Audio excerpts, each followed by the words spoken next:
Biden is in the attendance.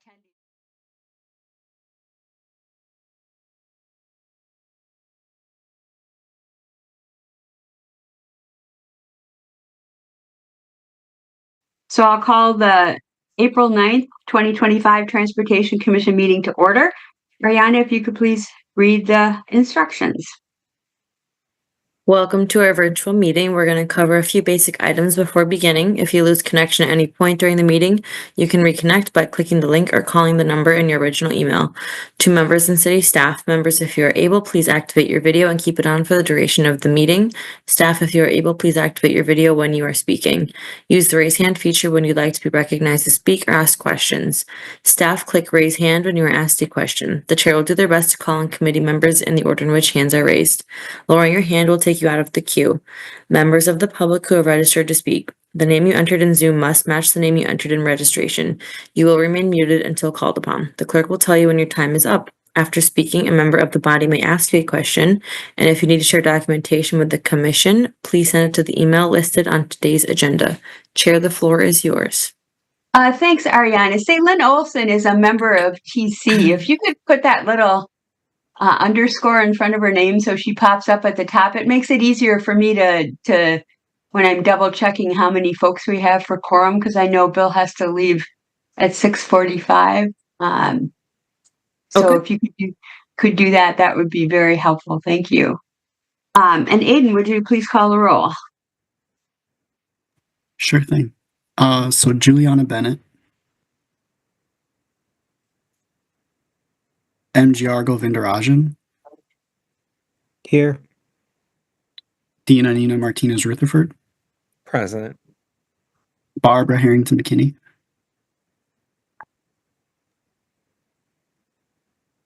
Ann Kovich, Here. Robbie Weber,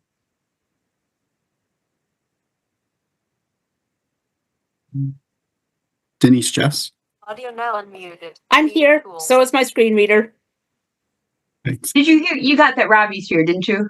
Sorry, I think I didn't. My unmute didn't work quite well. Yeah. We see you though. Thanks. Pepe Barros, Here. Chris McHale, Here. Bill Bremer, Here. My camera is acting up, so I'll try to figure out what's going on with that. sure. Harold Clemes, Here. Kaylee Jameson, Here. and Lynn Olson. Present. Thanks. Okay, currently, and if you could put the underscore in front of Kaylee's name as well, if you wouldn't mind, Ariana. So if I'm calculating this correctly, it looks like at the moment, Alder Bennett is not here and Alder Harrington McKinney is not here. Is that correct, Aiden? Correct. Yep. Okay, so Lynn and Kaylee, as long as we have two absences, you would be able to make motions and vote. And we'll just have to kind of keep our eye on it because sometimes people pop on a little bit late. Okay. So just a reminder, we have a public hearing scheduled to begin at 6 o'clock. So if we're in the middle of an item, we'll just move to the public hearing and then come back to that item after the public hearing item. I just wanted to remind everybody of that. And first on the agenda, we have, sadly, another honoring resolution because we have another wonderful person who's contributed so much retiring. We have a resolution commending Tom Lynch for his service as Director of Transportation. And we have several people who are going to participate in reading the resolution. And Yang, I think you're going to start out. Thank you, Ann. Good evening, everyone. Whereas Tom Lynch was confirmed as the City of Madison Director of Transportation on June 19, 2018 by the Common Council. And whereas under his leadership, through his technical expertise and a network of resources, leveraging the talented staff in the Department of Transportation and their combined skills, Tom Lynch has been instrumental in advancing accessibility, equity, and safety across the City of Madison's transportation system. And whereas, under his leadership and working closely with commission members and elected officials, there have been significant accomplishments by the Department of Transportation staff, with many transportation policies, programs, and projects initiated, approved, and implemented in the City of Madison. And whereas, the City of Madison launched Vision Zero, a data-driven strategy intended to eliminate traffic deaths and severe injuries on all roadways, bikeways, and sidewalks.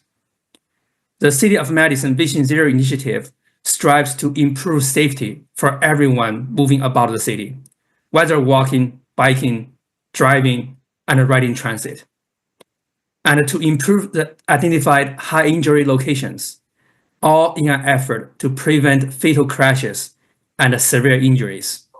And I'll pass on to Stephanie. Whereas the extension of pedestrian and bicycle accommodations throughout the city was achieved with a focus on all ages and abilities facilities and has allowed our residents to use active transportation to get places more safely and efficiently. And whereas a Complete Green Streets ordinance was enacted. The Complete Green Streets approach is a context-sensitive way to design streets that accommodates all modes and calms traffic, with the word street referring to sidewalks, terraces, roadway, and everything in between. The Complete Green Streets Guide provides a consistent process for planning, designing, building, and operating streets in a way that better reflect our community values and increases safety and equity. And whereas a Transportation Demand Management (TDM) ordinance was enacted, which requires developers to accommodate and invest in walking, biking, and transit in addition to motor vehicle traffic. TDM is the use of strategies to maximize the efficiency of our transportation systems, leading to improved mobility, reduced congestion, and lower carbon emissions. TDM aims to provide all people with transportation options that enable them to travel from their location to a destination in an affordable, efficient, and sustainable way. And whereas the Metro Transit Network Redesign project updated a 25-year-old network, redistributed service more equitably for our growing city, and positioned Metro Transit for the ridership increases in Madison. The new route system migrated towards more frequency and longer service hours, distributing transit service to areas of the city that had none, and redistributing some of the peak hour service to midday, evenings, and weekends. And whereas the City of Madison has launched the bus rapid transit system as part of an effort to provide better access to jobs, reduce travel times, and improve transit equity throughout the region, BRT prepares Madison for the population growth expected in the coming decades through the use of larger all-electric articulated buses, dedicated lanes, transit signal priority, and a new fare collection system. Metro Transit's East-West BRT moves riders more quickly and efficiently through the community.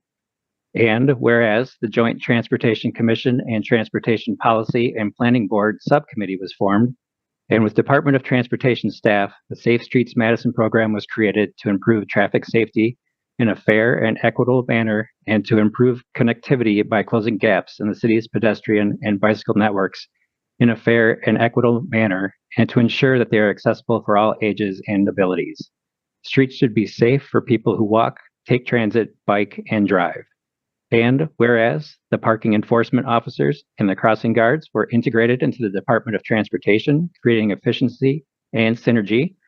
And whereas the purchase and renovation of a Metro Transit satellite facility at Hanson Road was completed, which now houses and charges our electric buses and provides Metro Transit service the ability to grow. And whereas in December of 2018, the newly constructed South Livingston Street parking garage was open to the public, and in June of 2020, the new Wilson Street parking garage was opened for public parking, replacing the Government East parking garage.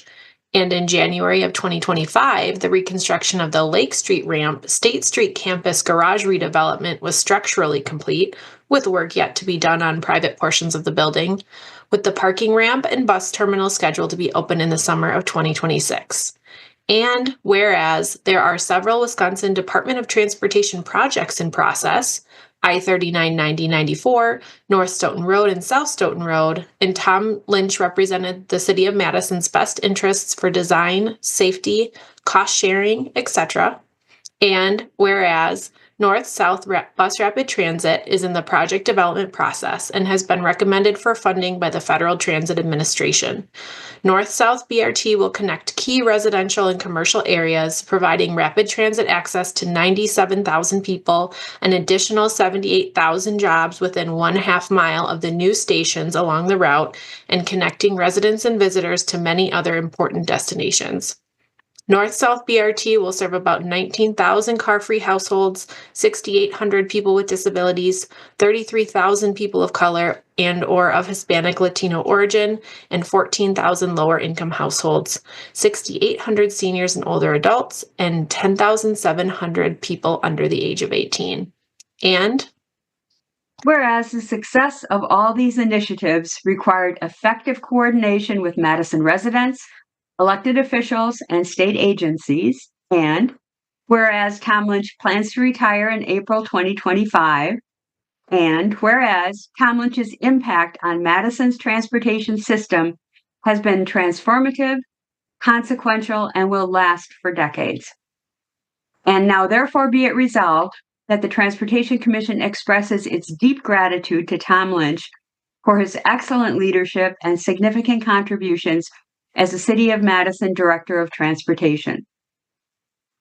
Be it further resolved that Transportation Commission and staff wish Tom success as he pursues the next phase in his contribution. So that is the resolution before you. Do we have a motion? Harold Adopt. and Robbie? Second. Okay. Did you wish to speak to your motion, Harold? I mean, it's hard to follow up on the actual text of the motion, which was wonderfully written and makes me very excited and sad that, yeah, we have to have this resolution because Tom is entering the well-deserved retirement. So thank you, Tom. And Robbie, if you want to speak to your second, and then we'll go to Tom.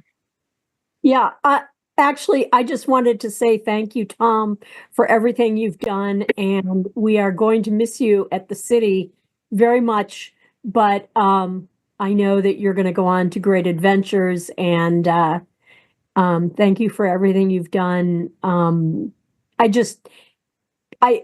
let Tom speak, but then I had one anecdote that I wanted to tell about when I knew that we had picked the right person to be our transportation director. Okay, we'll hear from Tom and then we'll open it up to everybody else. Tom, go ahead. Yeah. Well, first I'd like to say it's really been an honor, and this resolution is an honor, and so I want to thank you. I spent many years in the consultant industry doing this and that, but it was nice to be able to spend these 7 years to kind of make a difference in the city that I love. But I, just like I did with the council, I'd kind of like to give it right back at you.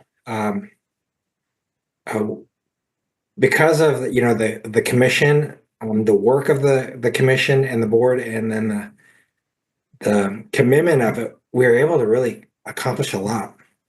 And these were not easy things. Like Anne, and I think several of you remember the commission meeting on buses on State Street, right? Mm-hmm. Or you can also think of the network redesign, right? And how full of spirited discussion that was, right? You can think about the work that was put in with the Safe Streets Madison project, right? And then I think the commission continues to make tough decisions, but they move us in the right direction. Like, for instance, the discussion that was held on Flom Street just last meeting, right? That was a necessary discussion, and the commission, decided to do the right thing, saying we're a complete streets city, and we're going to do complete streets. And so so I want to kind of commend the commission for many hard meetings over the past 7 years, right? Many hard meetings. And then I'd also like to commend the staff that made all this stuff work, right? So it took a lot of work to get bus rapid transit, right? But it took a lot of work to do almost everything. I think of the countless hours that Phil Gritzmacher, who's no longer here, right? But worked to get the TDM ordinance passed with, talking with developers. And then as I'm looking at Mick right now, I remember Mick and Jesse with these temporary bus signs all over their desk, and they literally have 3 days to get them on poles before the network redesign. I mean, just I just go, holy smokes, and and then Stephanie basically getting the PEOs integrated into parking, all this stuff. And so the commission made hard decisions, put in a lot of work, and then staff followed through and just made things happen. And so I'm honored by the resolution, and I'm grateful for the courage and commitment of the commission and the perseverance and just can-do attitude of the staff. So thank you. Yeah, thanks to you, Tom. It's, looking through the resolution, it's really amazing to see what's been accomplished over the course of the past 7 years. And it takes really excellent leadership, and it takes really good staff. But it also takes the members of the commission as well as the members of the Common Council to get all of that accomplished. And working with everybody is not always easy, but we really did accomplish a lot. Robbie, go ahead. Thank you. As many of you know, I have been working on transportation as an advocate for many, many years, and I used to go to meetings when Tom was a consultant for Wisconsin DOT projects, and I would give him a really hard time. Didn't know him very well at the time, and I would give him a really hard time. And later on, I found out that, his view of transportation was much more nuanced than I gave him credit for at that time. So I'm sorry I gave you such a hard time long ago, Tom. But what I was going to say was right after he was hired, I remember an early BRT meeting, a community outreach meeting, and Tom got up there and he said, specifically about the East Side and the Isthmus, he said, we only have so much capacity on the Johnson Gorham Pair, East Washington, maybe Willie Street, and the city's going to grow, Dane County's going to grow, and we cannot physically move everybody through the Isthmus in a car unless we take out an entire block of houses on each side. And we're not going to do that. So we have to start moving people another way. And this is part of it. And I wanted to stand up and say, hallelujah, somebody finally said the obvious. Because all those years that I have been going to city meetings and pushing for better transportation options, nobody on staff had ever said the obvious, which is that we only have so much capacity and we cannot move everybody in a car. And that was the first time somebody had just been that honest and straightforward in public to the rest of the public, right? And I just was so appreciative that Tom had said that and sort of set the tone that this was something we really needed to do for the future of the city, and that we had to make these decisions, and it wasn't going to be everybody driving in in individual cars, that we just couldn't do it. So I just wanted to thank him for being a great leader and right from the start, speaking up about what needed to be done. So thank you. Thanks, Robbie. Denise, go ahead. Audio now. Thanks, Ann. Tom, I really wanted to focus on thanking you for all the work you've done to better understand the needs of our diverse community. I think it's been exemplary, and I really see that. I see how it's become a part of you and not just a concept, and particularly thinking about the needs of people with disabilities. I just, I hear it in what you say. I see it in your leadership.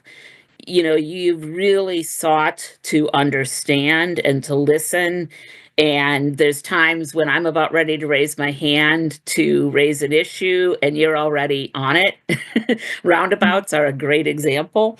So I just have so much gratitude for you stepping into Curiosity Mind, learning, hearing some hard things, and thinking about things differently. And no matter what your next step is, when you hold that kind of care and respect for people who differ from you, that'll carry through in whatever is next in your life. So much gratitude for you for that. Audio settings. Thanks, Denise. Chris, go ahead. Thanks. Well, I know Tom likes to give credit to the commission and to staff, which staff deserves way more of the credit than the commission. But I don't think what people who haven't been around as long don't realize is that there wasn't a Department of Transportation before Tom took on that role. And a lot of the stuff that we've accomplished required a bunch of coordination between departments and divisions that I don't know that we could have pulled off before. So kudos to Tom for figuring that out, sort of leading the transformation of how everyone worked together. And looking forward to reading your book. Thank you. Other comments for Tom? Again, our deepest thanks, Tom. It's there have been times where it's been a challenge at meetings, which you talked about, and I am very grateful to everyone for being courageous enough to stand up for what is best for safe transportation in Madison. And I think that's what we've all done. And I think you've been a big part of that, Tom, helping us figure out how to be brave and giving us, everyone on staff has given me and others the tools to show people why what we think is right is best for Madison. And I think that's really an important accomplishment. So thanks so much. And we'll look forward to seeing everybody on the 17th. Pepe, go ahead. Thanks, Anne. Yeah, I just want to quickly say thanks to Tom, and just to, I sometimes we have this picture, this idea of the director or the leader of certain organization being somewhat, sometimes disconnected or like up in this bubble. And I feel like that couldn't be more wrong of a description of what Tom was as a leader. I had the chance to work for the city under his leadership, and he was always very approachable, very participative, and encouraging, and just showing up randomly at the cubicles, if it's for work or even for a quick chit chat and some quick laughter. So really super grateful to see that from someone in such position of leadership for a city. So thank you for your example, Tom, and for all the encouragement and encourageous moves in your leadership. So thanks again. Thanks, Pepe. Any other comments? Again, thanks so much, Tom. It was really great to be able to help write that resolution and really showcase all of the accomplishments. Yay, go ahead.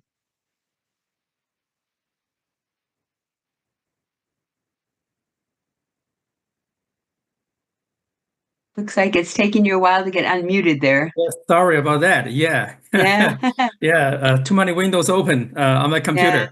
Sorry about that. Yeah, I just want to see that, staff really appreciate Tom, but I know Tom needs to be somewhere soon. So, yeah, I think graduation, said everything. So thank you, Tom. And also want to let people know that there are going to be also another party on the 17th at noon to honor Tom.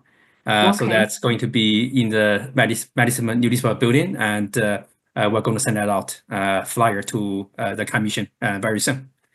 And thanks to my colleagues for creating it. Okay. Thanks, everybody. Any other comments for Tom? Okay, thanks so much for being here, Tom, and thanks so much for all your contributions, and we'll look forward to more parties. Those are always the fun part, right?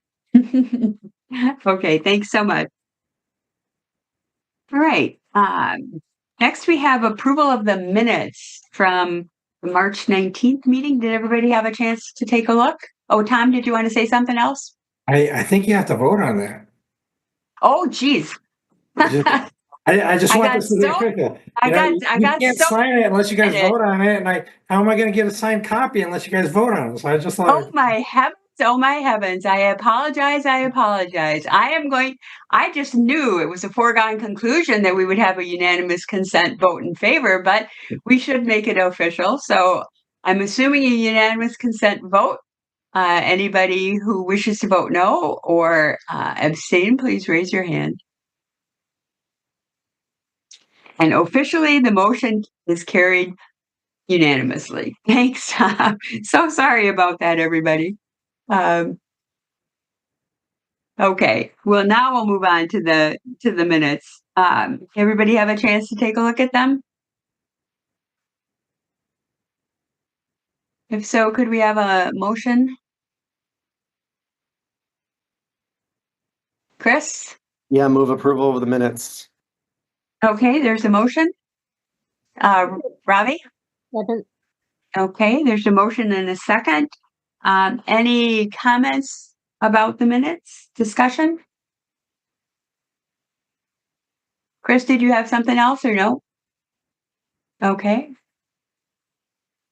All right, I'm going to assume a unanimous consent vote unless anybody wishes to vote no or abstain.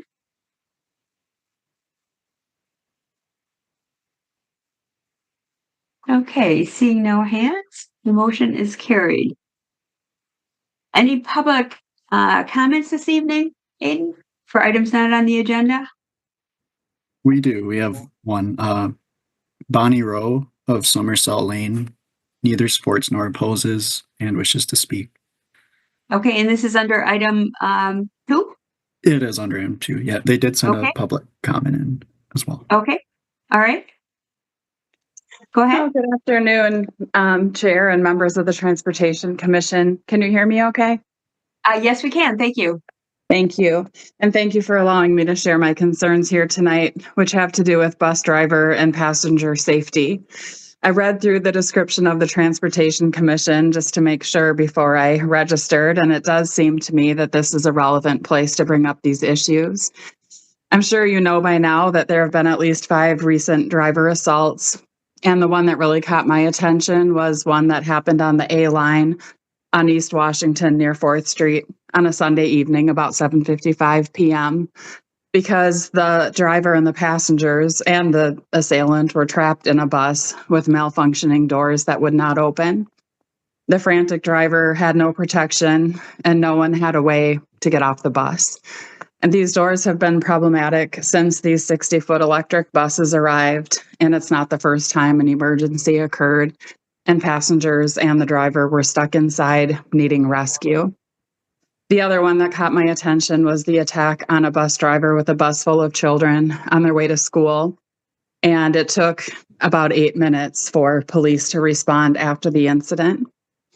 If you have not yet heard the Teamsters press conference from, I believe it was last Friday, I highly suggest that you take a look at that. They were communicating the concerns of these city employees, and it was pretty bold and frank. And I really also recommend that you partner with your friends at Metro Transit and work together to continuously improve in the area of safety. I think that Metro Transit's policy of having drivers call Metro Transit dispatch in an emergency instead of 911 needs to change. There needs to be driver discretion because sometimes help needs to come immediately. Sometimes there just isn't time for Metro Dispatch to ask a bunch of questions, only to be repeated minutes later to 911. Sometimes minutes and seconds count, and the information needs to be very accurate and timely. Banks understand this and provide their employees behind the counter with a panic button that goes straight to 911. Same with gas station clerks and other public-facing positions. I'm really grateful to Director Lynch for getting back to me in an email about my concerns last week. And it's my understanding that a review board has been put into place to look at the response time and every aspect of these recent incidents to respond better to these events and even to help prevent them in the future. There are probably many safety improvements that can be made, but I think the one immediate change that could be done right away is to give Metro drivers the discretion and ability to call 911 in a real emergency.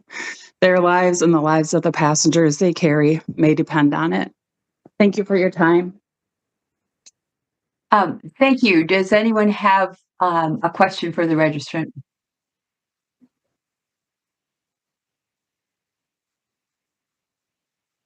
Okay, see no hands. Thank you very much for coming and sharing your thoughts this evening.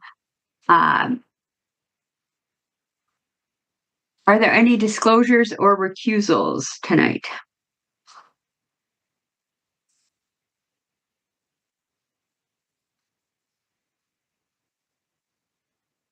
Okay, I'm not seeing any hands. Okay, we will move on to the consent agenda. At this time, we have items 3 through 6 that were proposed for the consent agenda. Aiden, do we have anybody registered to speak on any of these items? We do not. Nope. Okay. I know my feelings about it. Does anyone wish to separate items out? Robbie?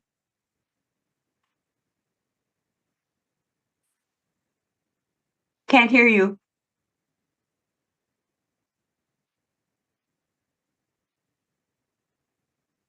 Yeah, you still show us muted, Robbie. No. Sorry. There I was you go. trying to switch screens so I could look at the agenda, and I was just having trouble with that. Okay, I actually just had a question on item 5. So if we could just pull that off just so that I can ask a question. And then I think we had, I don't know if anybody's registered, but I do know that we had some written public comments on item 6. So we might need to pull that off if somebody wanted to speak. I think that was Bonnie who just spoke under the other one. So I'm not sure if she was registered under item 6 or under item 2, Aiden. But that what she talked about does somewhat relate to item 6. So I'm personally in favor of pulling both 5 and 6 off the agenda, but I'm not able to make motions. So did you wish to pull them both, Robbie? Yeah, why don't we pull both of them off, and then if we need to go through 6 quickly, that's fine. But I did have a question about 5, so. Okay, all right, Harold? I was going to request taking number 6 off, so already dealt with. Okay, that's good. I think that's reasonable. I think we were waiting for information on both 5 and 6, and so it seems appropriate to me to separate them out at this point. Anybody else have any other items that they would wish to pull off the consent agenda? Okay, at this point, we have item 3, repealing and recreating section 12.905 to update the mass transit ways in the city of Madison to reflect current road uses and designate the bus rapid transit routes as mass transit ways. And item 4, the first one was Legistar 87625. Item 4, Legistar 87487, authorizing the mayor and city clerk to execute agreements with the Village of Shorewood Hills for the operation and maintenance of traffic control signals and streetlights at various locations. So those would be the 2 items left on the consent agenda. Do we have a motion?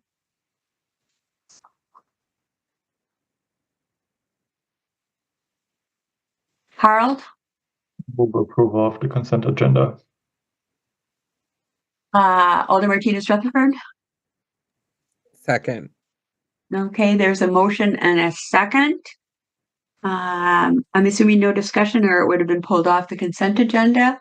I'm going to assume unanimous consent vote in favor of the consent agenda. If anybody wishes to vote no or abstain, please raise your hand.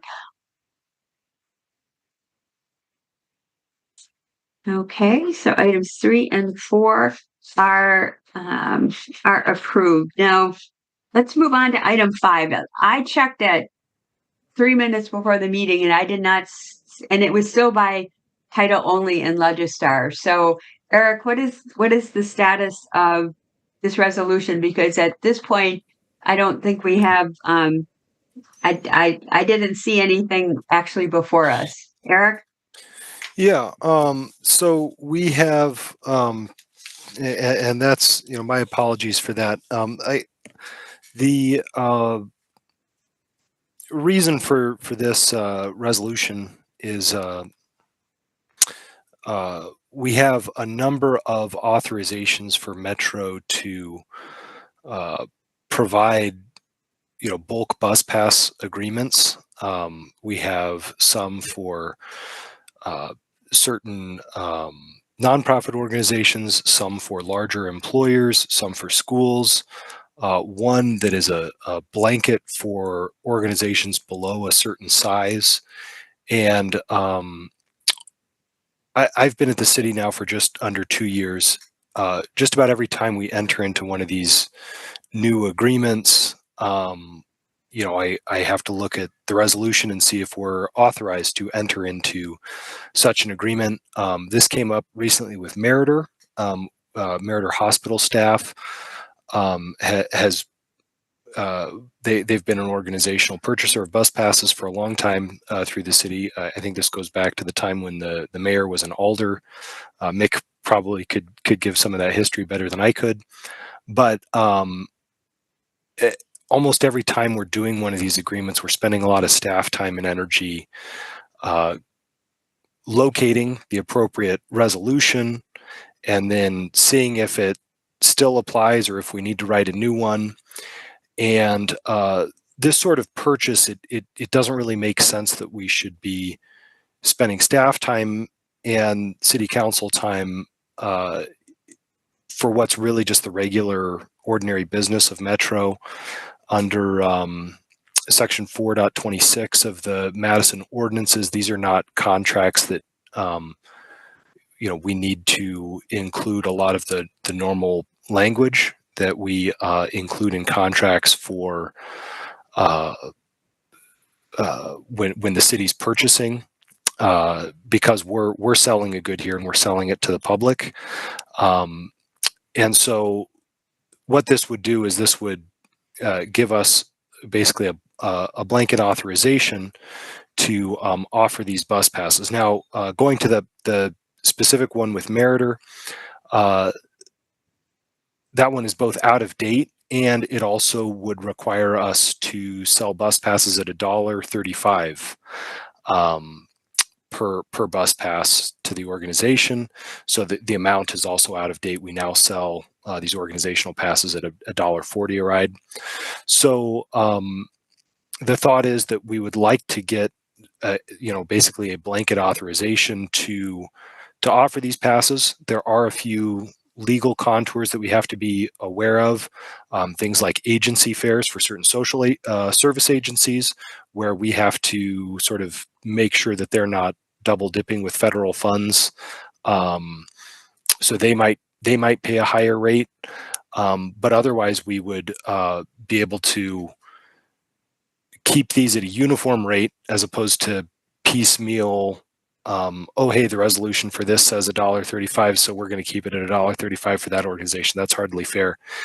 This way, we would annually update these bus pass organizational sales agreements at a uniform rate. And the other hope is that eventually, as the Mesabi portal becomes functional, that eventually more and more of this will become automated. Currently, with each of these contracts, we send an invoice monthly or quarterly to the organization, and it would be ideal if that could just be sort of handled automatically by the organization. So ideally, this resolution would allow us to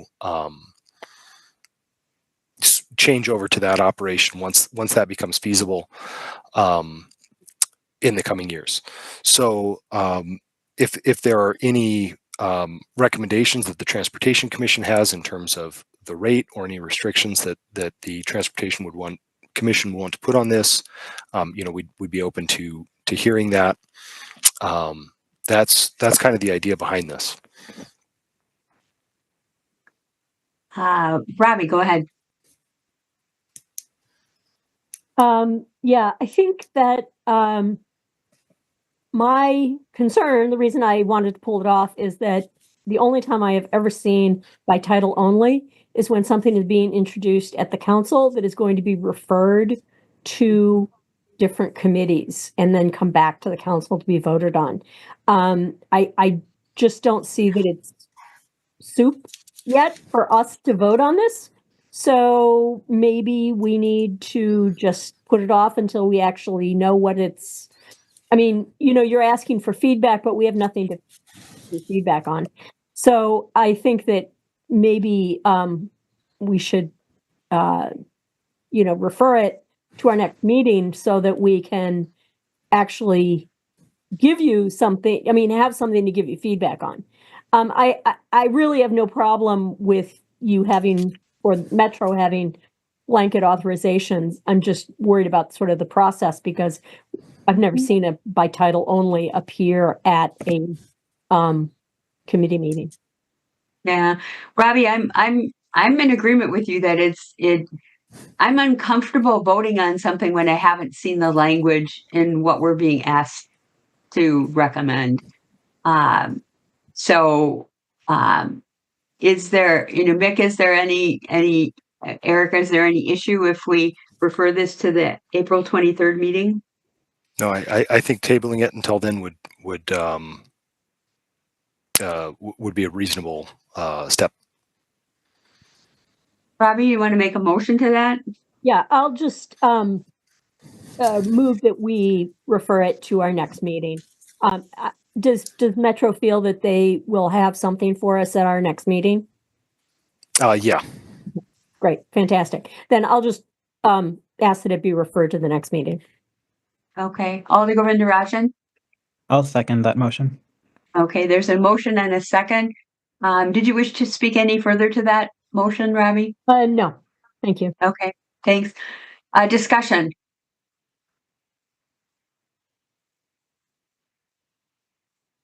Pepe? Yes, thanks, Chair. Well, in the spirit of understanding the nature of this request, I am wondering here, and I don't know how this works for the commission, but am I authorized to ask a question to a different member? Sure. Because I see that Elder Martinez Rutherford is one of the sponsors for this, so maybe they could speak a little bit about the nature of this request. You must get asked to do that a lot, Alder, I imagine. I do. I defer to the attorney, Attorney Finch, because yeah. You correct me if I'm wrong, but procedurally, I think you get asked to to support things in concept, and you don't always even see them ahead of time. Is that correct? That is accurate. And when I see them, I sometimes will say, "Whoa!" This one's one I haven't seen the full language for either, so, or haven't been able to dig in too hard. So, okay. Thanks for putting me in the hot, Pepe. And Eric, you'll be able to have it for us by in time for the meeting on the 23rd? Yeah. Absolutely. Okay, any other discussion? Okay, I'm going to assume unanimous consent vote in favor of the motion to refer this item to the next meeting, which would be April 23rd.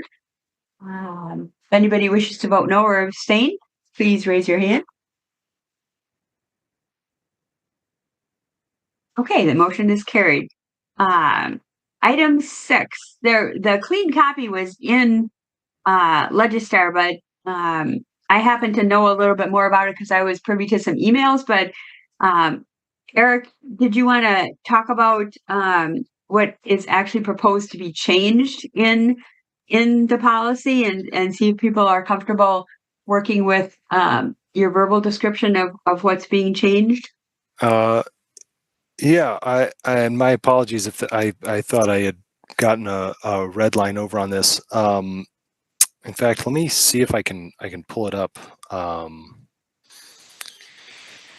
here and share my screen.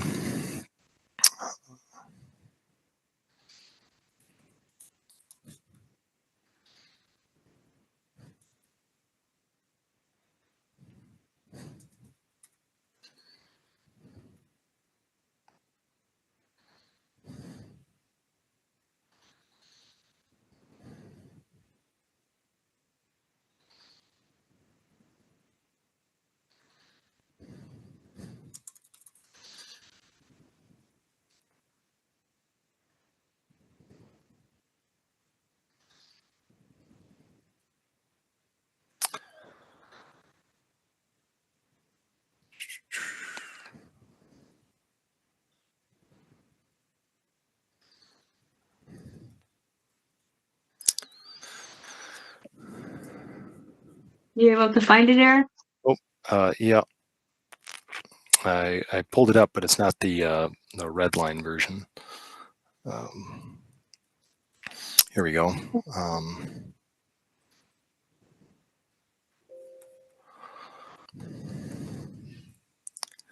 And maybe you can describe the process, because it's my understanding that Tom already approved those changes. Yeah. So this was just we had a couple letters that we needed to send out for ridership exclusions. I got an email from Justin Mackey, who's Metro's point safety person, and as I reviewed those exclusion letters, I realized that we had an outdated address, that it still mentioned the Transportation and Parking Commission. So these are very, very minor changes. I think you can see these on the screen. Really just updating an address, updating the commission's name, and then updating chairman to chair. So we procedurally are allowed to have Tom Lynch make those changes to the transit exclusion policy, but then they need to be ratified within 45 days by the Transportation Commission to become effective. So not really a whole lot here. There's no substantive changes whatsoever. It's just kind of an update so that people who are being excluded from transit service have the correct addresses and understand who it is that their appeal rights would be going to, rather than trying to appeal to a non-existent board. Okay, thanks. Very helpful. There are actually just some technical changes. Do people have questions? I would just like to also point out that in section 5 under level 3 inappropriate conduct emergency situations, it does say the bus operator is authorized to request police assistance. So I did notice that right there in the policy. Harold, go ahead. Yeah, thanks, Eric, for summarizing. Because yeah, without the red line change, it said like new and revised, and what was new and revised. So it sounds like really it is procedural changes. Because otherwise, I would have been very curious, like, how many of these exclusions are being issued per year? How many of them are being appealed? How many of those appeals are successful? But if the change is not substantial, I mean, I'm still curious about those things, but I don't think we need to talk about them today. Yeah, I can briefly say I got this email, in the recent weeks. It was about 2 exclusions. I want to say I've maybe seen 4 or 5 of these letters, maybe as few as 3 in the just under 2 years I've been at the city. It's not something that Metro does lightly, and generally any of these exclusions, one was for the incident where a bus wound up impacting a building after the driver was attacked. So, these are not something that are common, that happen every day. Generally, when these happen, these are on the news. They're notable incidents, and they're things that really Metro doesn't do lightly. But when they need to be done, it's vitally important that we protect our drivers. Okay. And Harold, I can tell you, Harold, I've been chair of the Transportation Commission since its inception back in 2018, and I have never had to appoint a transit exclusion appeals board. So nothing has ever risen to that level, at least to this point. We've had taxi cab appeal hearings, Right. several of them that you've heard about, but we've not had to appoint a transit exclusion appeals board. So nothing's ever risen that high.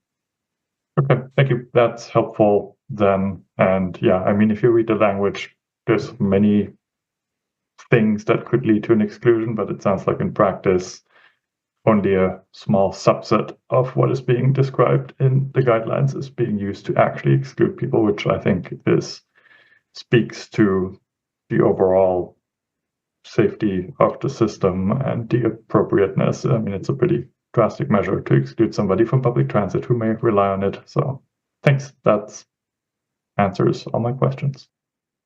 Thank you, Harold. Other comments or questions? Okay, Eric, and maybe Eric, you can get a red line version over to Aiden so that he can save that in Legistar, Yep. just to document what those changes are. I will do that.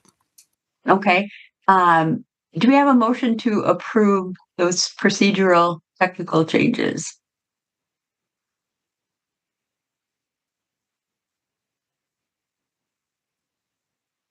Anybody willing to make a motion? Harold. A question for Eric. Can we refer this to next week so that people can actually see the red line version? I mean, not that I'm doubting what you're saying, but you mentioned a couple changes and it's really hard to wrap your head around. So could we just move it to next week, next meeting, and then have it on the possibly on the consent agenda? Yeah, in my understanding, Eric, we have 45 days. So the April 23rd meeting would be within the 45 days, according to my counting from March 18th. You're muted, Eric.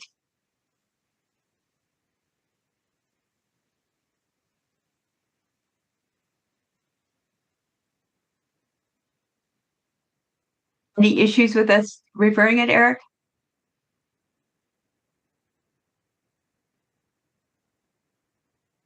He can't hear you. Where did Eric go? Did he get bounced off? Since he's not here, I can say that yes, we can defer it. I carefully counted out the 45 days and it was March 18th. So April 23rd would be within 45 days. So if you want to make a motion to refer it to the next meeting, Harold, that should be fine. I'll move to refer to the April 23rd meeting. There's Alder Martinez Rutherford. I will second. Okay, there's a motion and a second. Any further discussion? Okay, I'm going to assume a unanimous consent vote to refer to the April 23rd meeting. Does anybody wish to vote no or abstain?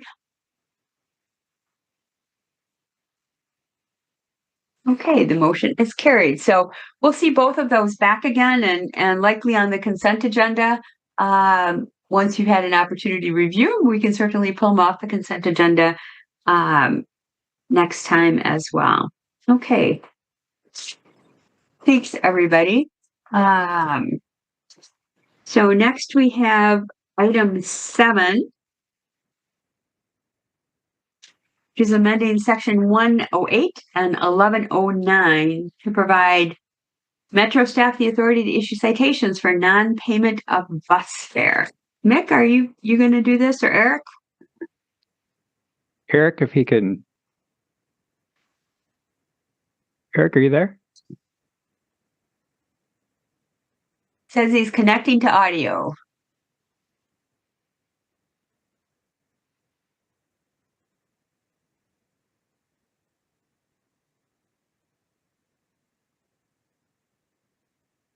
Well, I can talk a little bit about it. Is we're the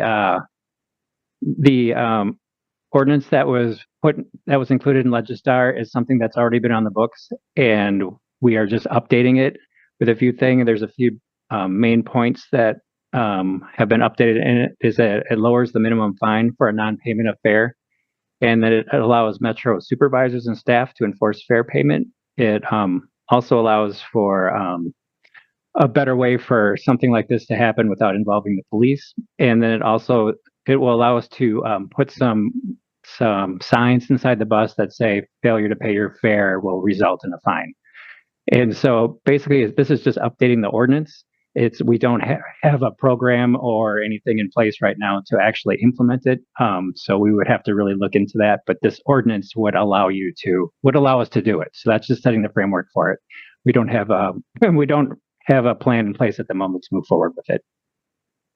And if we did, we would bring it back to discuss it with you. Okay, thanks, Mick. And not sure what's going on with Eric in terms of being able to connect there. Harold, go ahead. Yeah, I'll ask questions in the meantime. Mick, so I guess thanks for the explanation. That's what I gathered from the materials as well. I was just wondering, I mean, wouldn't it make sense to change the ordinance once you actually also know what a potential program would look like? Because, I mean, how exactly you're writing the ordinance might depend on, like, whether whatever you hire third-party fare enforcement, or you anticipate having police do it or not police do it. Are we not locking ourselves in with this right now to a specific model while saying we don't have a specific model of how to actually do it if we want to do it? Right. Can folks hear me now? There he is. Yes. Yep. Hey, my computer audio has completely locked me out, so I'm calling on my phone.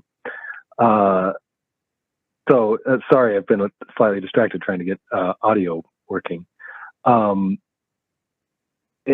if I'm getting your question right, you're sort of wondering if we're not planning to implement this right away, should we wait on doing this ordinance?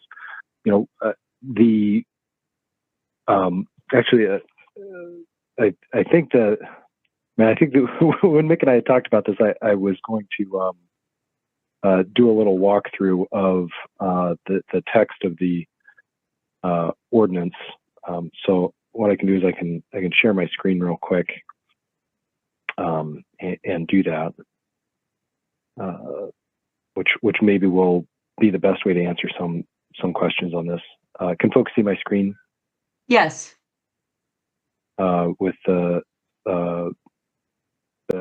ordinance text pulled up here. So essentially right now we have this section 11.092 is in place, and we're adding this section 3. what this does, Section 2 basically mirrors state law on not paying bus fare. Section 3 is a new section that removes some of the elements, but would allow us to have an enforceable ordinance that would basically take the bus driver completely out of the enforcement picture. So one of the elements, in fact, actually, there's sort of two elements related to the operator in both state law and existing ordinance, which is basically a demand by the operator and then a refusal to pay. This totally gets rid of that. So presently, in terms of our citation authority and in terms of the elements under Section 2, if we gave one of these tickets right now and somebody were to fight it in our municipal court, we would need to send a bus driver and a police officer both to the municipal court to testify. So we would be losing two frontline workers, which means that basically if somebody were to actually contest one of these, we'd probably just dismiss it because it would be so inefficient for the city to try to enforce. So this new section would allow us to just use a supervisor for this. It doesn't escalate the situation to the same extent that police presence would. And I think, like Mick mentioned, we could put placards on the bus that says, Metro staff have the authority to fine you $100 for non-payment of fare. We really couldn't put that up now because Metro staff doesn't have that authority. We don't need to say on that placard that the bus driver is not one of the Metro staff authorized to do that citation. But what would, to us, that is about as motivating of a statement as we could make on payment of fare that this ordinance would allow us to do. The other thing is, before this were to get enforced, we would need to have a training for Metro supervisors. This would be a training done jointly by probably 2 out of the 3 of court services, the Office of the City Attorney, and MPD, where we would train Metro supervisors on some of the inherent issues of giving a citation. Somebody refuses to give you their ID, right? There's all kinds of issues there. I think most likely Metro wouldn't be looking to really do these citations as much as if we saw a consistent area of the system, say a particular few stops. Hey, excuse me, on Eric. a consistent. Oh, yeah, go ahead. Sorry, I just wanted to note that it's past 6 now, so maybe we should switch to that. Geez. Oh, just a Thank couple you so minutes. much. Yeah, no problem. Yeah, thank you so much. And I will I put a had plug in forgotten at to the end. ask you if we had anybody registered to speak on this topic as well. Okay, so thanks for watching the clock for me. I appreciate that. And so I noticed several people had their hands up on this item. So can you hold those thoughts until we come back to it after the public hearing? And Aiden, thanks so much for watching the clock for me. So since it is 6 o'clock, we're going to move to item number 9, and then we'll come back to 7 and 8 after that. Did you have something else, Aiden? No, I didn't. Sorry about that. Okay, no, that's okay. I just wanted to make sure. All right, thanks for watching the clock for us. We were all engrossed in so many things. We needed that. So we will have a presentation from Mick and other Metro staff first, and then the public will open the public hearing. We'll hear from the public, close the public hearing, and then have review, debate, and discussion. And we may consider taking action this evening as well. So Mick, go ahead. All right. Can you see my screen? See the PowerPoint we have up? Yes. Great. All right. Well, I am just going to introduce it. We've got Sean Hedgepeth, our planning manager, here today. The one thing I did want to mention is that what we're asking you to approve tonight is the Route D2 to Verona. We've been talking with staff this week, and there are some stops by Target and Hy-Vee that have caused some safety concerns that we're still looking at. So we're asking you if you can approve the D2 itself out to Verona, and then we would come back at the next meeting and give you some more details on some of the things we've worked out on the stops. And we do have some other stop items that we would like to bring to you as well. So we could bring back a stop item if that was agreeable to everybody.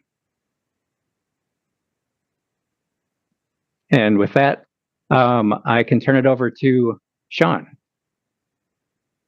Hey, thanks everyone. A pretty, I consider pretty exciting expansion into the city of Verona.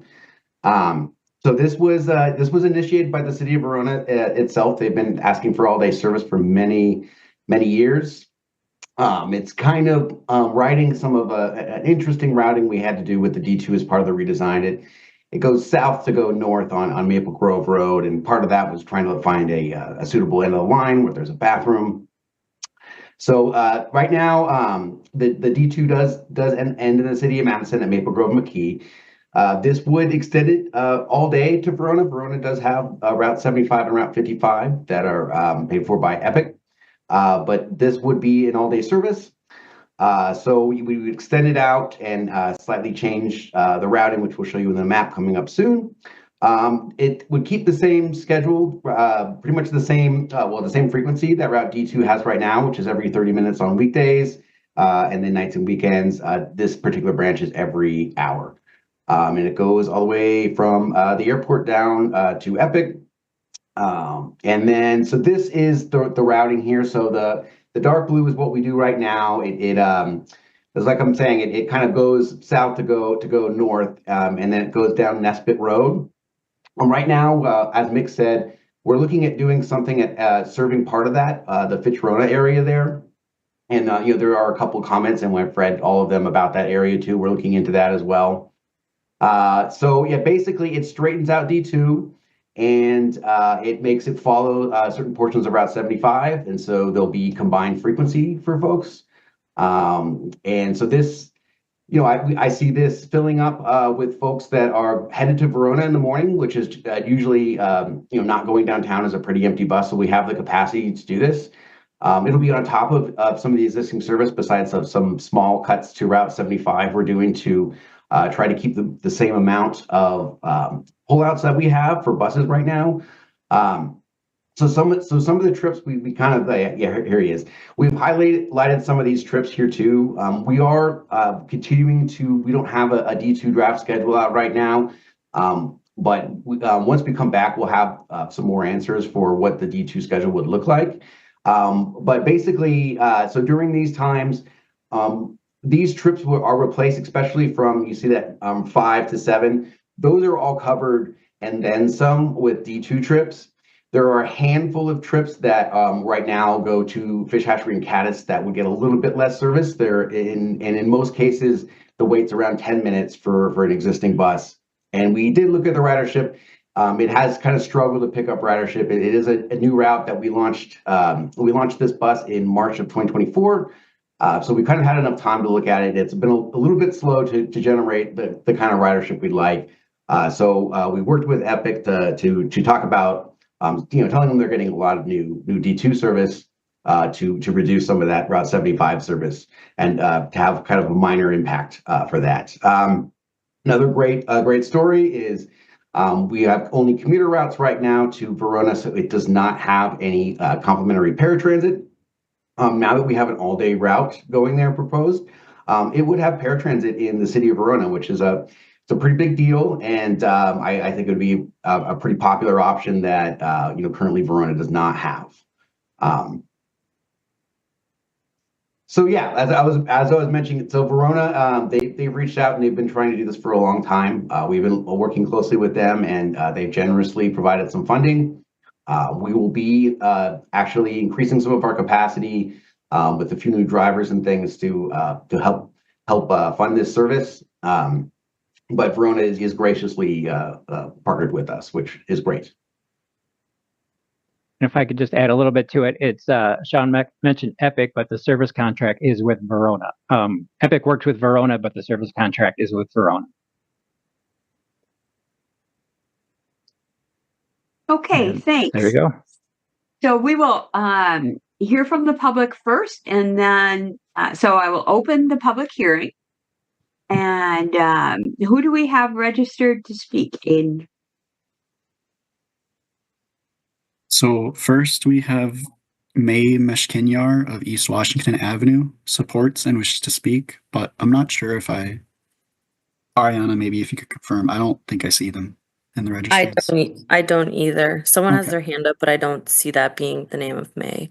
Okay, and the phone call, and that's probably Eric, right? The phone number is unregistered, or it's not showing up in registration either. Yeah, I'm the 253 number is me. Oh, okay, sure. The person who has their hand up, is that, sometimes people show up with different names in here. They are also registered, the person. Oh, they are? Yep. Okay. All right. Who else do we have then? So next is Matt Golick of South Franklin Street supports and wishes to speak. Hi, can you hear me? Yes, we can. All right. Thank you for giving us the opportunity to comment. I've been a 75 bus rider from end to end for a little over 9 years now, I guess with a 1.5 year break, 2020 to 2021. I just wanted to speak in support of this service. It's been a long time coming. I think it's long overdue to be able to get to Verona at a time that isn't when, peak times, go to an appointment during the day, that type of thing. I just really think that this is a great thing that we're doing, and I wanted to offer my support. Thank you. Thank you, Matt. Comments or questions for the registrant? Thank you. Okay, see no hands. Who else do we have? So next we have Iris Hitting of Andy's Drive opposes and wishes to speak. Hello, can anybody hear me? We can, thank you. Okay, perfect. So the reason I oppose is because I use the bus stop that's going to be eliminated on the route, which is the Fitch-Verona Nesbit bus stop. And was a perfect bus stop for me because Andy's Drive is on right in the middle of Nesbit. So if the bus stop will be eliminated, I will literally need to walk for 25 minutes to the nearest bus stop, which is ridiculous in my opinion. So that's why I'm opposed. Okay. Thank you. Is that all you had then, Iris? I suggest that instead of you folks are planning to do a U-turn on near the Target and the Hy-Vee, which is indeed, as you said earlier, seems a bit on the dangerous side and might be a concern. So I suggest to actually loop on the Fitch-Verona Nesbit roundabout, so no bus stop will be eliminated. So all the bus stops will be still in use, and the bus can go safe around the roundabout without any trouble. Okay, well, that's why we have a public hearing, so that they can hear what you have to say. Are there comments or questions for the registrant from Harold? Yeah, sorry. Can you say again which stop you are using? I missed that. The Fitch-Verona Nesbit bus stop. So that's okay. on the roundabout. Yeah. Yeah. Thank you. Mm-hmm. Any other comments or questions for the registrant? Okay, thanks very much, Iris. And who else do we have, Aiden? So next we have Jamie Olick of Verona, Wisconsin, representing as city administrator, supports and wishes to speak. Okay, go ahead, Jamie. Oh, can you hear me now? Yes, we can. Thank you. I just want to say thank you for the opportunity to speak to the Transportation Commission. And on behalf of the city, I'm the city administrator of the city of Verona, and I'm speaking in support of the all-day Route D2 extension into Verona, and along with paired transit, which we think is a great benefit to our community too.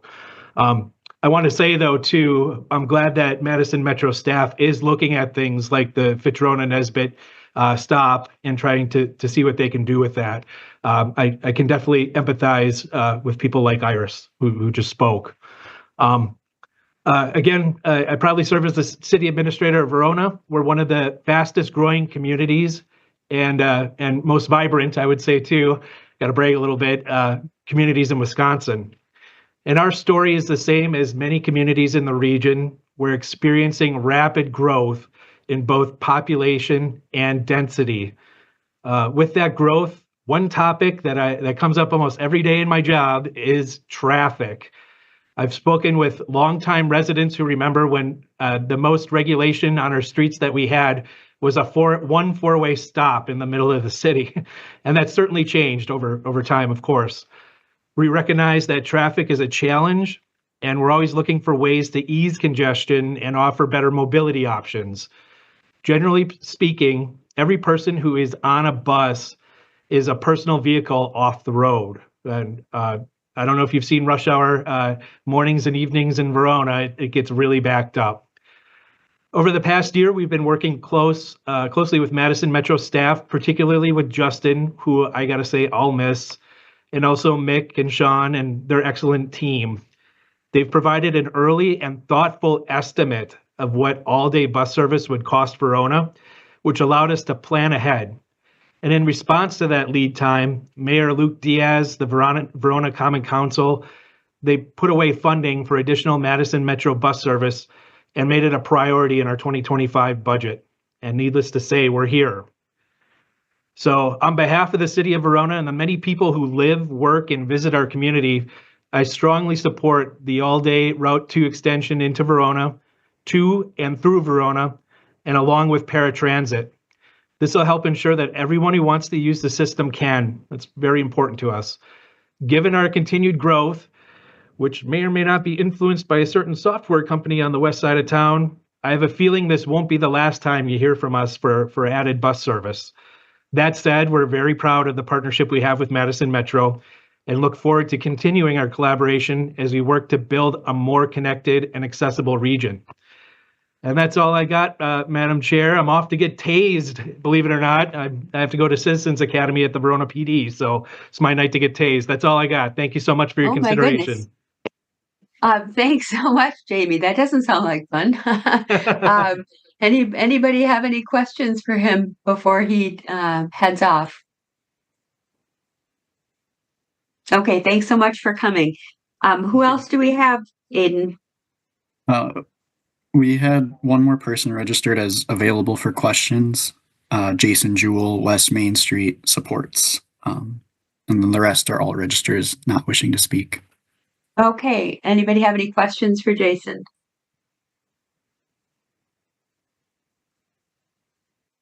Okay, I don't see any. And we checked again for, was it May? Yeah, but it was May Meshkinyar.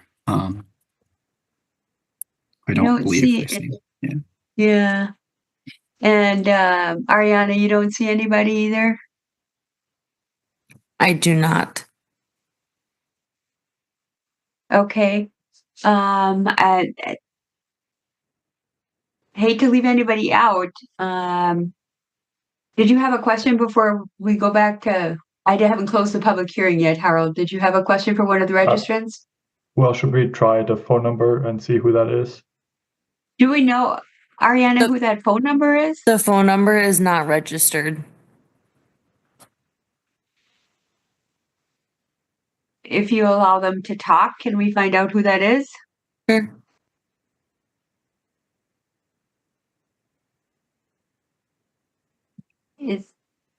Hello, are you registered to speak this evening?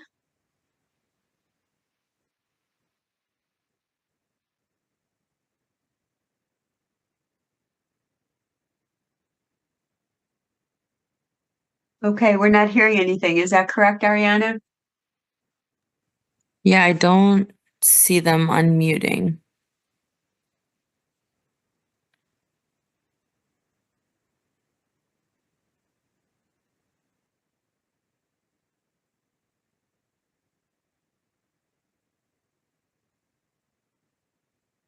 Okay, I don't know what else we can do. Given every opportunity. Chris? I believe it's *6 to unmute.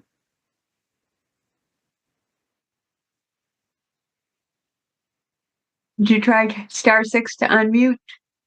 Whoever is calling in on the phone?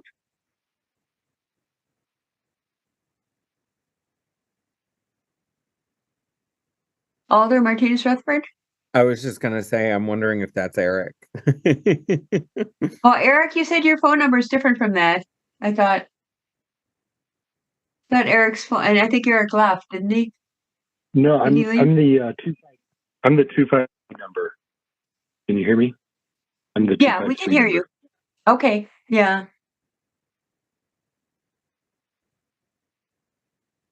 Okay, and you gave them the opportunity to unmute, Ariana? Yes, I have, and they still haven't after hitting the ask to unmute a couple times. Okay. I don't know what else we can do at this point.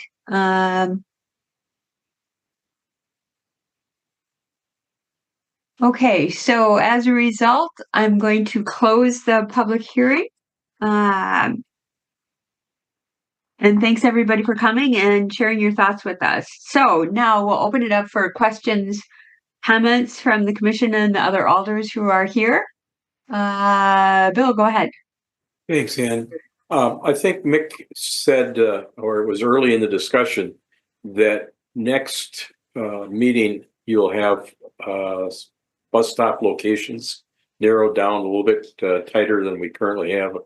I found it frustrating looking at the map that was provided about where the stops would be. And so I guess you're addressing that at a future meeting to have those approved. Is that correct? Well, I was talking about the stops on Nesbit there, but we can work, Sean, we can work to get stops on the map to get you a map with more detail.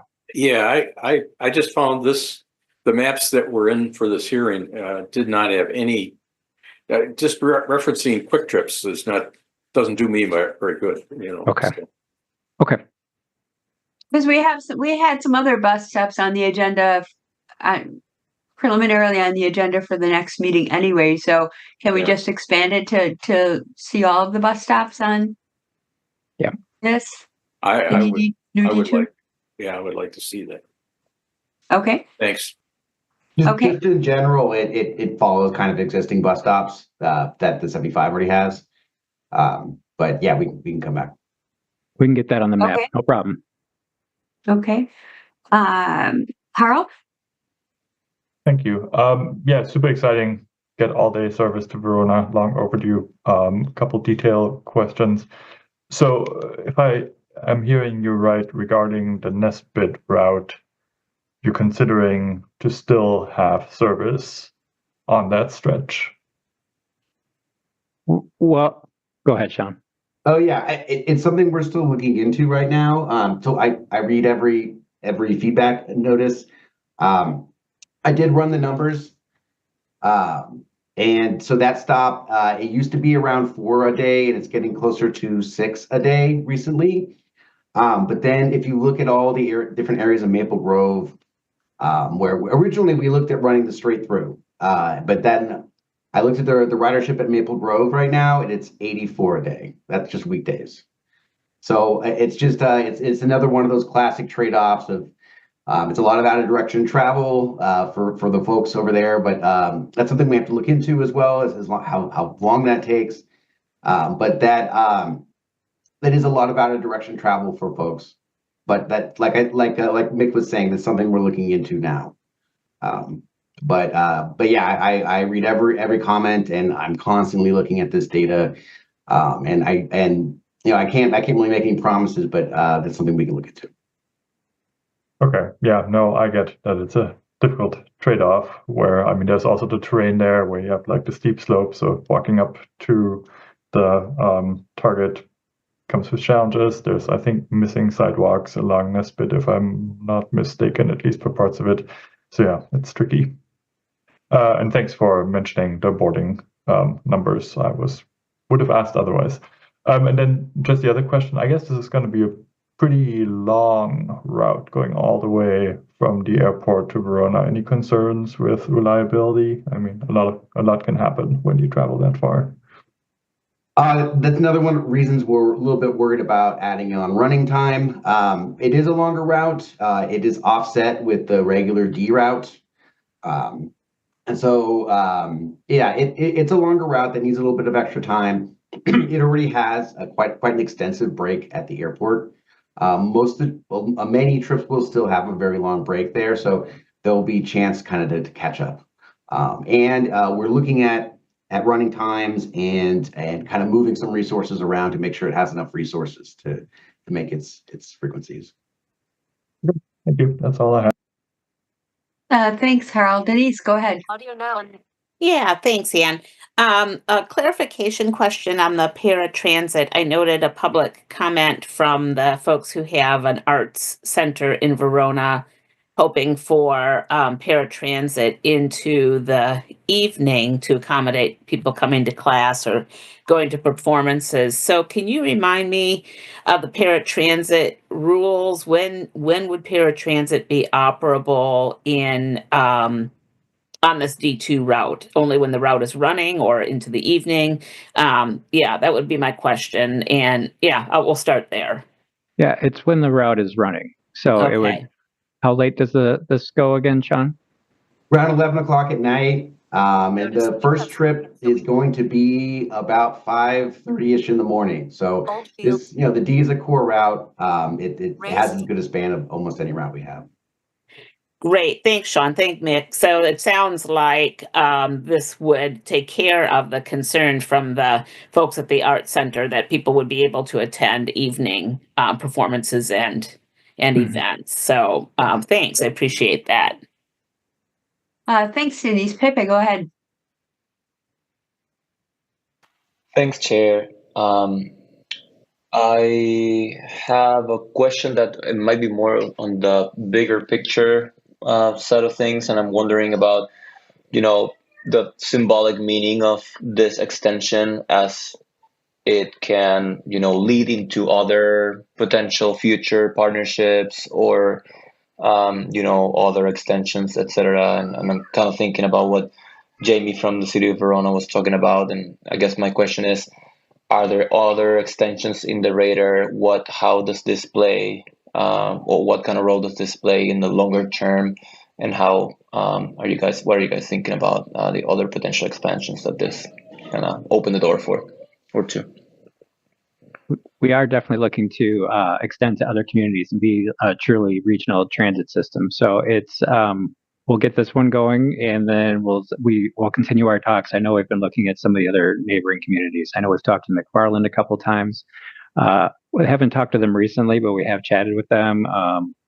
We've had requests for DeForest, people looking into that. I know Wanakee has been coming up in conversation. So we are willing to take those conversations and just keep working on this.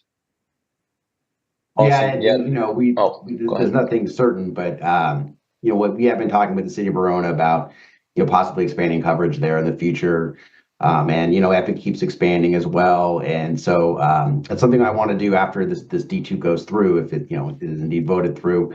Looking at, it's going to change some of the ridership patterns, and there might be a chance to kind of have a fresh look at things. So that's what I can say for this area. Awesome. Yeah, because I'm trying to think I think it's a step in the right direction if we think about equity and access. But of course, as Harold was mentioning, it comes with trade-offs. So yeah, definitely a step in the right direction. But those are all my thoughts. Oh, and I guess my last question is, would you mind reminding me, Anne or Mick, what is it that you guys are requesting from the Transportation Commission this time? Is it that we need to approve right now, or is it just sharing the plan? We're asking you to approve the route itself heading out to Verona, the D2 out to Verona, and then we will fine tune the stops in that area and also bring the map back with all the stop locations on there. So we're asking you to approve the concept, and we'll bring you some more details to approve at another meeting. So it. basically, Thank you. we'll approve the route and then we'll look at the bus stops at the next meeting, correct? Correct. Okay. I would like to so other- move. Say that again? This is Commissioner Olson. I would like to make a motion to approve the route. The new Okay. D2. All right. Thank you very much, Lynn. And Alder Govindarajan. I just have a question real quick. And I might have missed it. Is there a reason we're approving the route now and then the stops later? It will help us get together. It'll help us get some of our scheduling together and get our data together. But so we have to get our data ready to get into our new Clever system much earlier than usual. So if we could get a couple of extra weeks in to start working on that, that is helpful to us. Okay, thank you. Yep. Okay, we have a motion. Do we have a second? Bill? I'll second that motion for approval to have Metro connect into Verona. Okay, Lynn, did you wish to speak to your motion? I guess I would like to say that I support the expansion personally, because that's one of the reasons, and maybe that's other people's reasons why it hasn't had great ridership, is that it didn't go across the street to Target. It didn't go further. It needed to go further. So I'm just really happy to see this change, and I support it. Thank you. Thanks, Lynn. So discussion with regard to the motion or other comments or questions?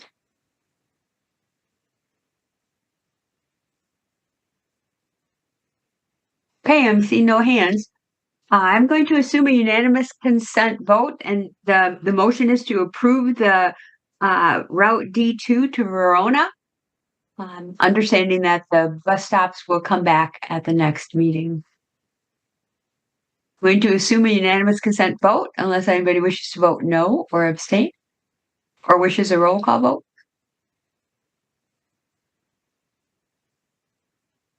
Okay, I'm seeing no hands.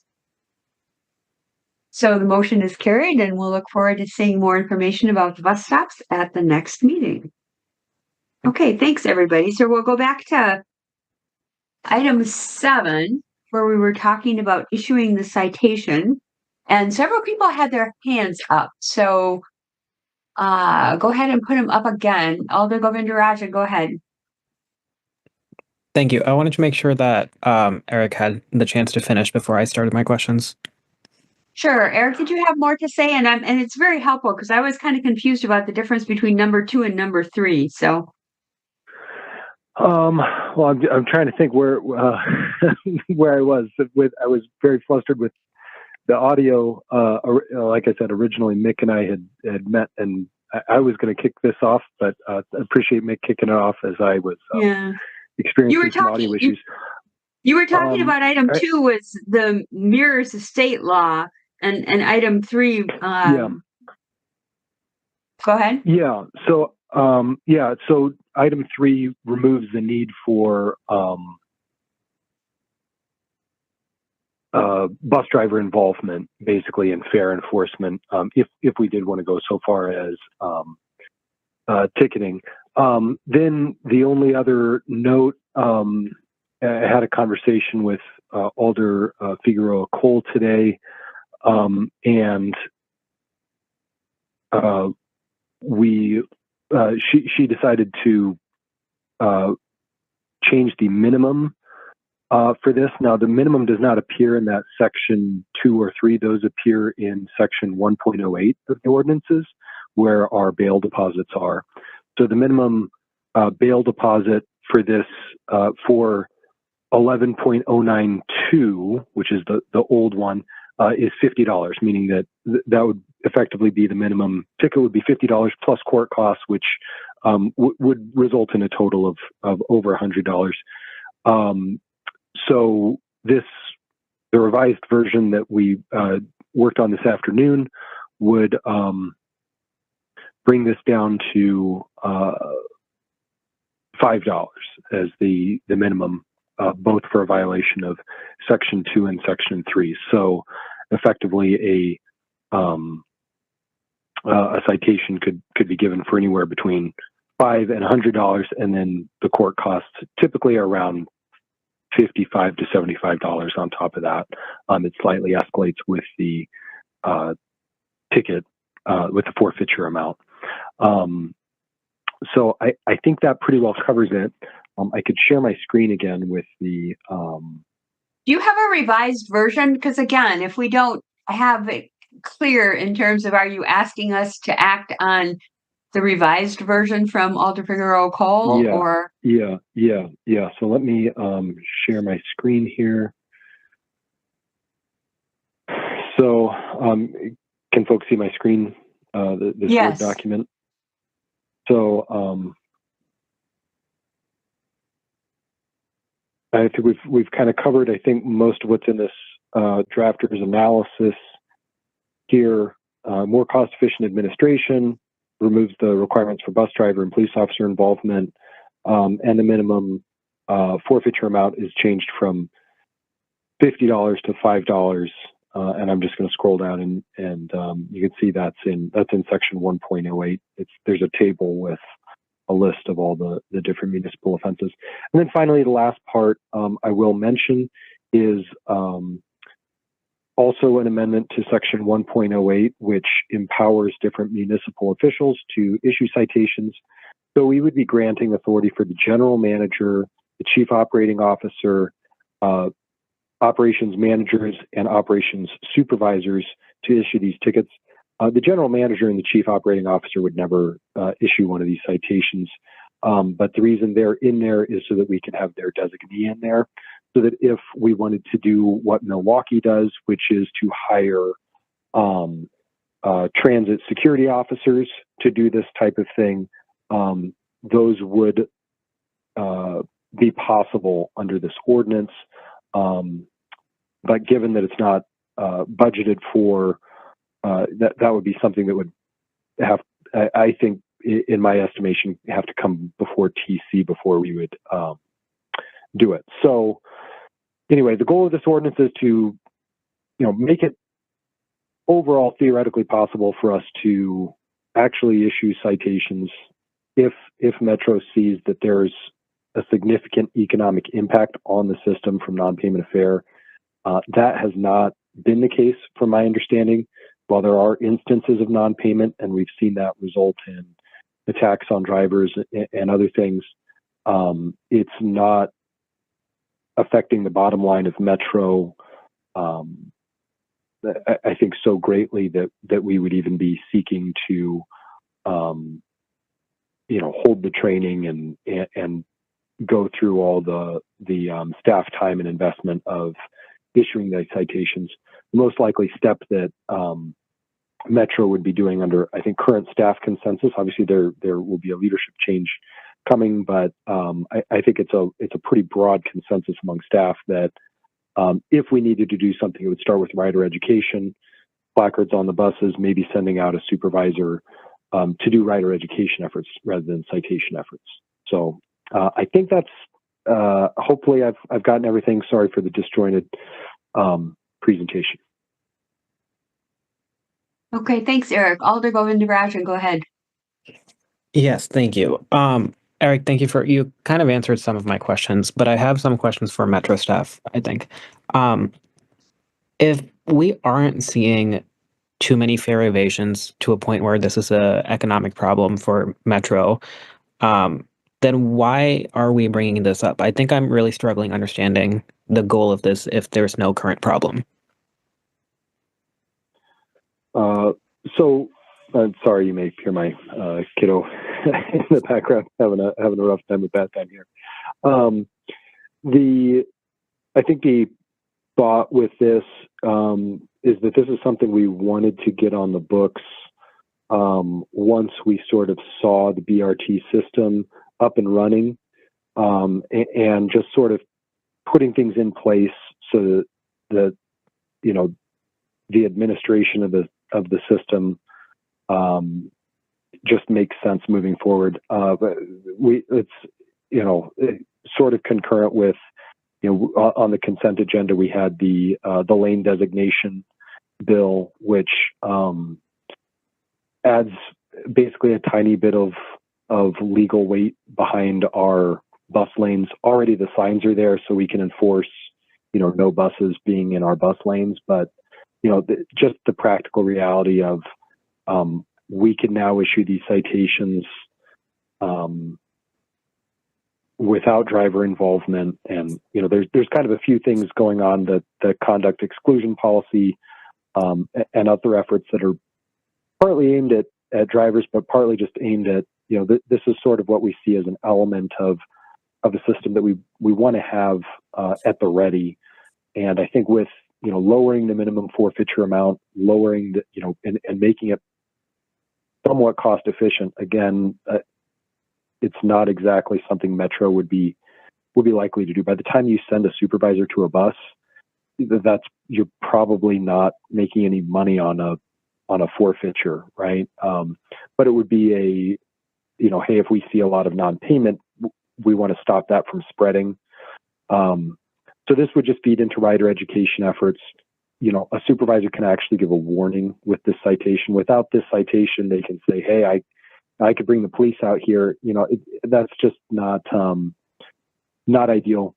This would get police out of that enforcement. We've seen that with our parking enforcement officers. So I think that's kind of some of the thinking behind it. Is it just sort of fits into the overall administrative changes now that we have BRT up and running.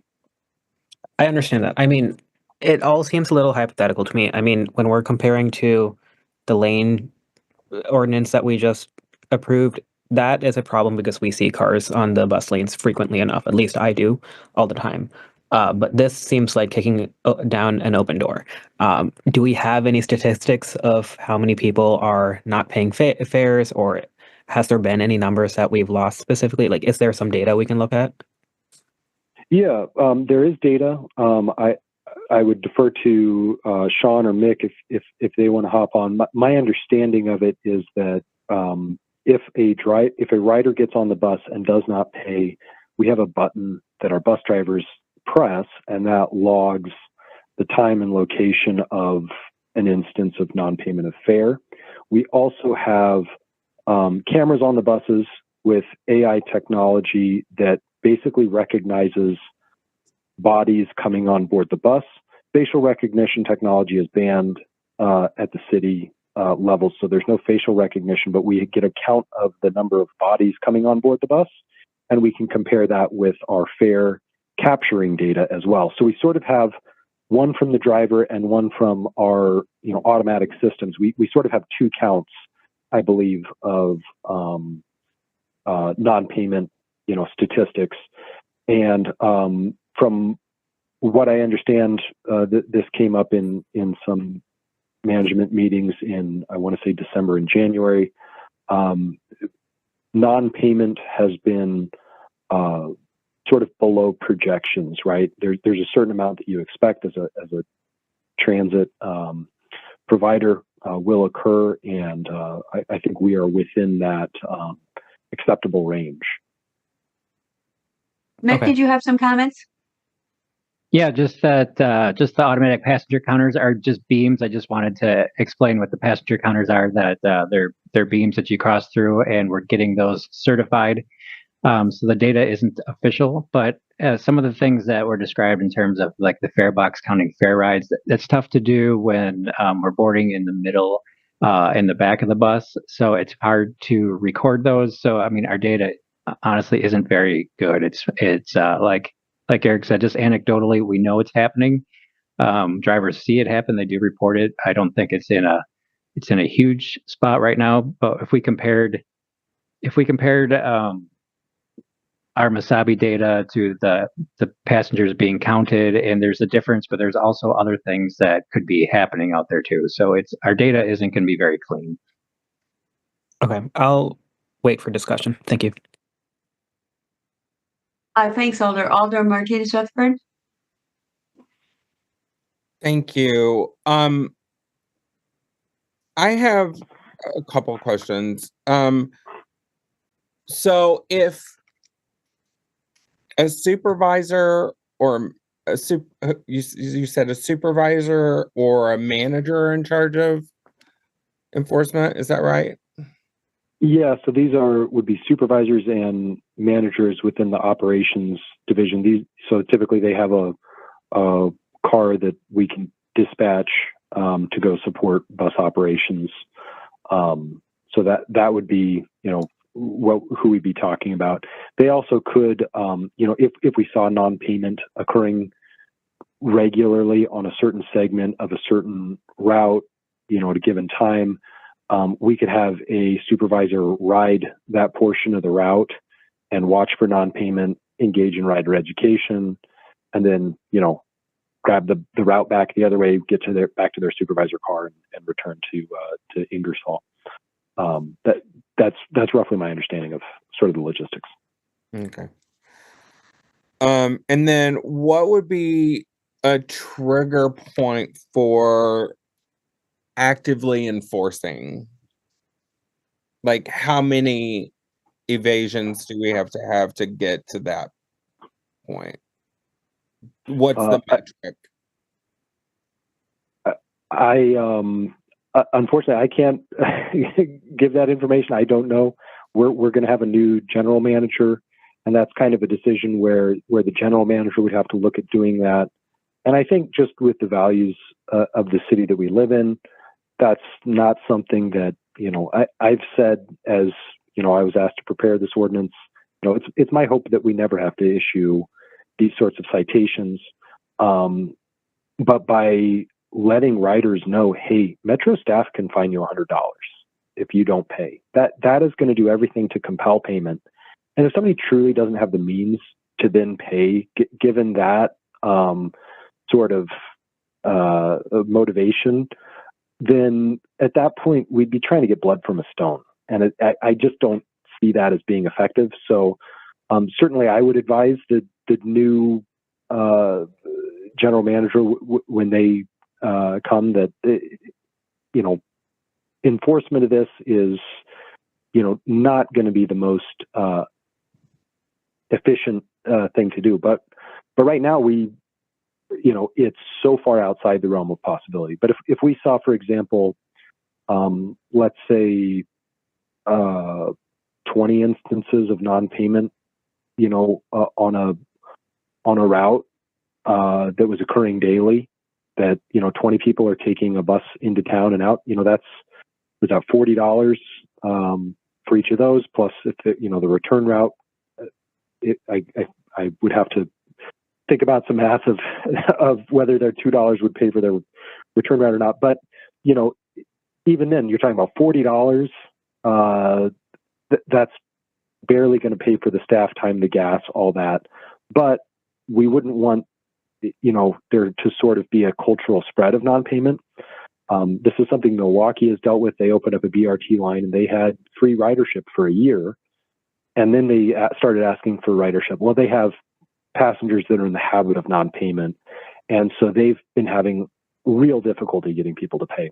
We don't want to wind up in a situation where, riders are seeing others not paying, and then they're feeling like, well, how's that person's getting on the bus without any, that's where we want to be able to have a supervisor come and say, hey, I'm going to have to start writing tickets. I'm not going to write any tickets today, but if this persists, we're going to have to start writing tickets. So it would really be a tool in the rider education arsenal is where I see this being effective. Yeah. Mick. Yeah, just if I could add to that, I don't think there's a dollar value on it at the moment, like the $40 and this and that. That's really not something we're looking at. I think it's more of a tool to just kind of take fare collection, take that burden off of drivers so that they don't feel like they have to enforce it. It's more meant to help drivers in this situation rather than collect money. I think money is at least what we're talking about right now. It's about helping drivers, and that's the intention of this. Thank you. My last little question is there an idea or policy in place that might help reduce a aggressive interaction even if the supervisor comes? Have you guys thought about how to do that in a way that would be still protecting them? There's we have well for drivers. I just top of my head we've been talking about today. There's going to be de-escalation training as part of our refresher training, and so I would assume we would send our drivers through this, our supervisors through de-escalation training as well. So we wouldn't be, and there'd just be training on how to handle the situation. We're not just going to say go out and start writing tickets. That's not the plan. We would have like a solid here's what you do, here's how you handle this. I don't want to say write a script, but it would be kind of just scripting the interaction a little bit. So we'd have to really, really think it through. This ordinance that we're sharing with you right now is just meant to give us that structure to kind of look into these other things. But the first thing that we could do is put a sign on the bus saying that there is a fine for that. Thank you so much for your thoughtful answers. Of course. Thanks, Alder. Denise, go ahead. Yeah, thanks, Ann. Thanks, you all, for the dialogue. It's helped me. It's answered a bunch of questions for me about the how of this would work.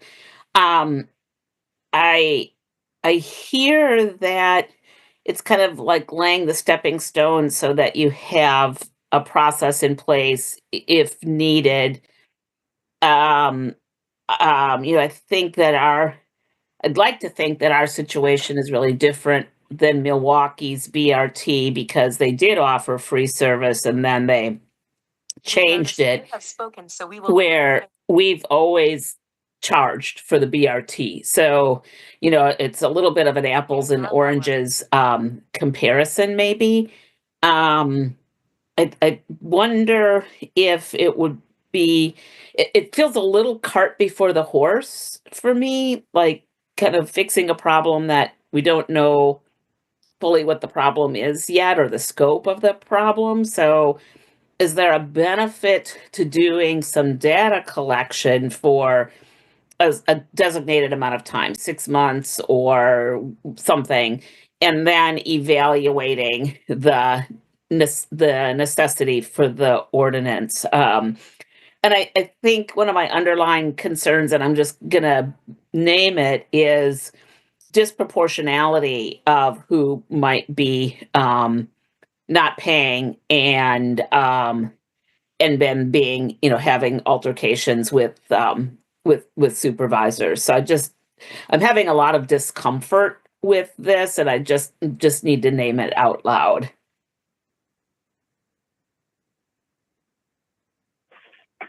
Thanks, Denise. Any thoughts in response to that, Mick? No, it's all fair comments. Other comments? Alder Govindarajan, I think you had some, you were maybe saving for later. Did you have some more? Not questions, or I guess I do want to say the data that Mick and mainly Mick, I think, was talking about. Is it Mibachi? Am I saying that right? The scanning thing that we use. Misabi. Misabi is our new care system. Yes. The Misabi data and the bus trackers, like the little polls that you guys were talking about, even if it is a little bit inaccurate, even if it's a little incomplete, I do think it would be helpful to see it. I guess I'll just jump into discussion if that's okay, Chair. Sure. Yes, go ahead. I generally feel a little bit uncomfortable with this ordinance. I understand that the minimum fee has been reduced, but even with that, if you add court fees, you're seeing a minimum of $60 and a maximum of $175. And that's assuming that you're able to take off from work to go to court and maybe deal with legal representation and family stuff. Like, that's so much for people who most likely are not able to pay $2 to get on the bus. I feel extremely uncomfortable with this, especially because we, first of all, have not seen the data on whether this is a reoccurring problem consistently. We've been told that it's less than they've expected, which is good. I think that's great. I don't necessarily think that we need to create some kind of penalty or enhance any kind of fees because of that. Again, I said this earlier, it feels like we're kicking down an open door. There's no problem here, and I don't necessarily think this is a solution either. So I'm just really having a hard time seeing this favorably. That being said, if there is a real problem, I do think we should look at the data. I think the data should be coming to the committee. I'd love to see it at least since the launch of BRT, since August of 24, but earlier as well. And if that data could switch my vote here, maybe we can push this vote back to the next meeting or so. But right now, I'm very staunchly opposed for the moment. Thank you. Also, one other thing. Sorry. Sure. I think that's great. if this was passed, it would be impacting people very disproportionately, whether it's bias in people or whether it's racial, whatever else. We know it's not going to be an equitable thing. It never is, especially when it's up to the it's like the opinion of whoever is enforcing these kind of things, whoever is pressing the button. So I also have problems with that. I'll get off my rant now. Thank you. No, thanks. Appreciate all the feedback and discussion. Lynn, go ahead.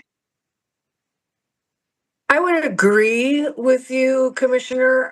It does seem sort of authoritarian, but I want to share my experience is that drivers are very, very challenged and maybe some chronic people.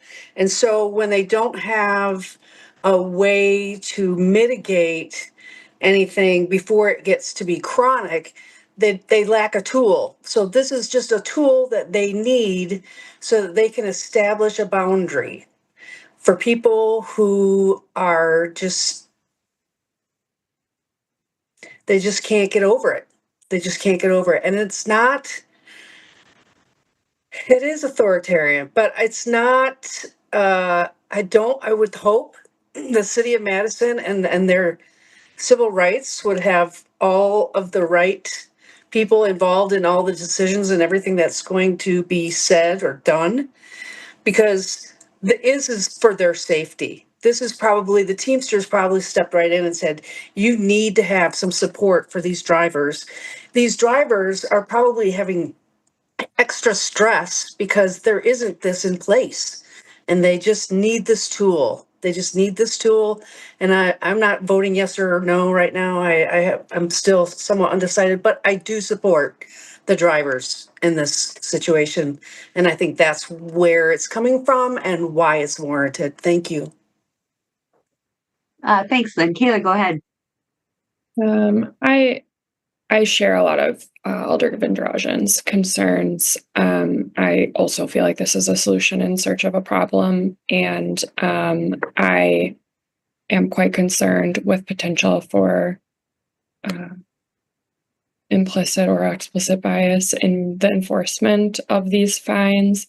I appreciate the desire to get drivers out of enforcement and also minimize the fines associated, but I am also really nervous about voting for something like this without much more data and exploration of how it would really look in practice. Thanks, Kayla. Harold, go ahead. Yeah, thanks. So I would like to point out, and please, Eric or Mick, correct me if I'm wrong in my assumption. I hear what many people are saying, and I share those concerns. However, please note that the ordinance is in place already with the $50 plus court costs and all of that, which could be enforced right now. So by not adopting this changed resolution, we're not taking away the potential for levying actually a higher fine, if I'm understanding this right. Like, it's not a new ordinance. The ordinance is being changed with the amounts and who can enforce it. Yeah. So the minimum would be is currently 50. We're reducing that, and it would require a police officer citation and bus driver involvement. We'd be eliminating both those things. In terms of the things like implicit bias, which I take very seriously, the type of situation where a police officer might be called, I think is inherently a situation where you could do some analysis of the rates of when we call police, and the sort of biases that are involved with that.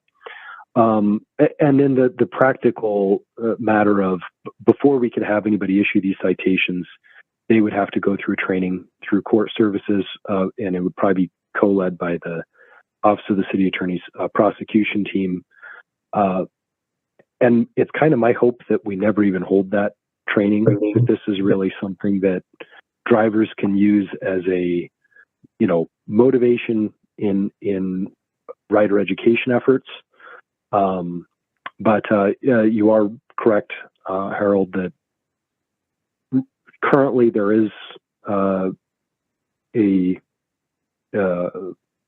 ordinance on the books that says this is a $50 to $100 ticket, and we would be reducing that minimum to a $5 ticket.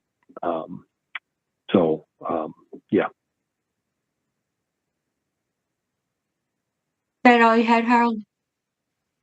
Yes, thank you. Okay. Yeah, I understand what everybody's saying, and I agree with all of your sentiments. But I think Harold hit on one of the big points that I wanted to come back and revisit, is that this ordinance is on the books right now, and it sounds to me like the effort is to, as Lynn was saying, take the pressure off the bus drivers, and to perhaps lessen the impact by lowering the dollar amount of the fines and making the process, while at the same time making the process easier to issue the fines and collect the fines, etc. So there is that nature of it, which might make people uncomfortable because it could be easier to go ahead and do that. But one thing that I'm a little unclear on, it sounds like putting the signs up is important, Mick. And am I correct that you don't feel that you can put signs up today? There's an ordinance in place right now. So why couldn't signs go up today with the current law or current ordinance in place? And if you don't know the answer, Eric has his hand up. Yeah, go ahead, Eric. Oh, can't hear you. Yeah, we can't hear you, Eric. Oh, there. We could put up a sign that says non-payment of fare is punishable by a fine of up to $100, but we wouldn't be able to put on that Metro staff has the ability to issue a ticket, right? Which sort of maybe is a little more motivating for a rider, right? Because I'm looking over there at the bus driver thinking that's a Metro staff person, and that Metro rider probably isn't reading the municipal ordinances to realize that actually it's only their supervisor that would have to get on board the bus and do that. But that would be something that I think would be motivating. And I think we want to encourage respect for bus drivers, removing them from the fare enforcement equation, but being able to use this as a tool to say, pay your fare. So, we might put up signs, we might engage in rider education without this ordinance. I think it would just make our rider education efforts a tiny bit better. Okay. Not maybe as helpful as I'd hoped. Kaylee, go ahead. I was just going to ask, I'm hearing that we want to get drivers out of the process and we don't want to set up these hostile dynamics between drivers and riders. And then I'm hearing we maybe want riders to think that the driver can enforce against them, so that they pay. And that feels like an uncomfortable tension. Yeah. So I'm just happy to hear more about that. I apologize for interrupting you. Keep finished. Okay. Yeah, we would have to really think that through, and that messaging we could do that right now, and maybe that is what we do, is just put that up there now. We'd have to really think of the messaging and really think about how we word that, because of just what you just said. That makes total sense. And so we wouldn't want to make the situation worse with this. And I think everyone that is putting this together understands that. So that is a very, very valid point that we would have to think through. Yeah. Is that all you had then, Kaylee, for right now? Okay, thanks. Pepe, go ahead. Thanks, Chair. Quick question, and this might have been asked already because we've been going through a couple cycles here, but just to confirm, with the current ordinance, does that, I'm trying to understand, I don't really know how to put this question out there, but I'm trying to understand how is NPD connected to the current ordinance and how would it work if we were to enforce in any way? Like what's the current setup and what would be the relationship or the actions that Madison Police Department would take?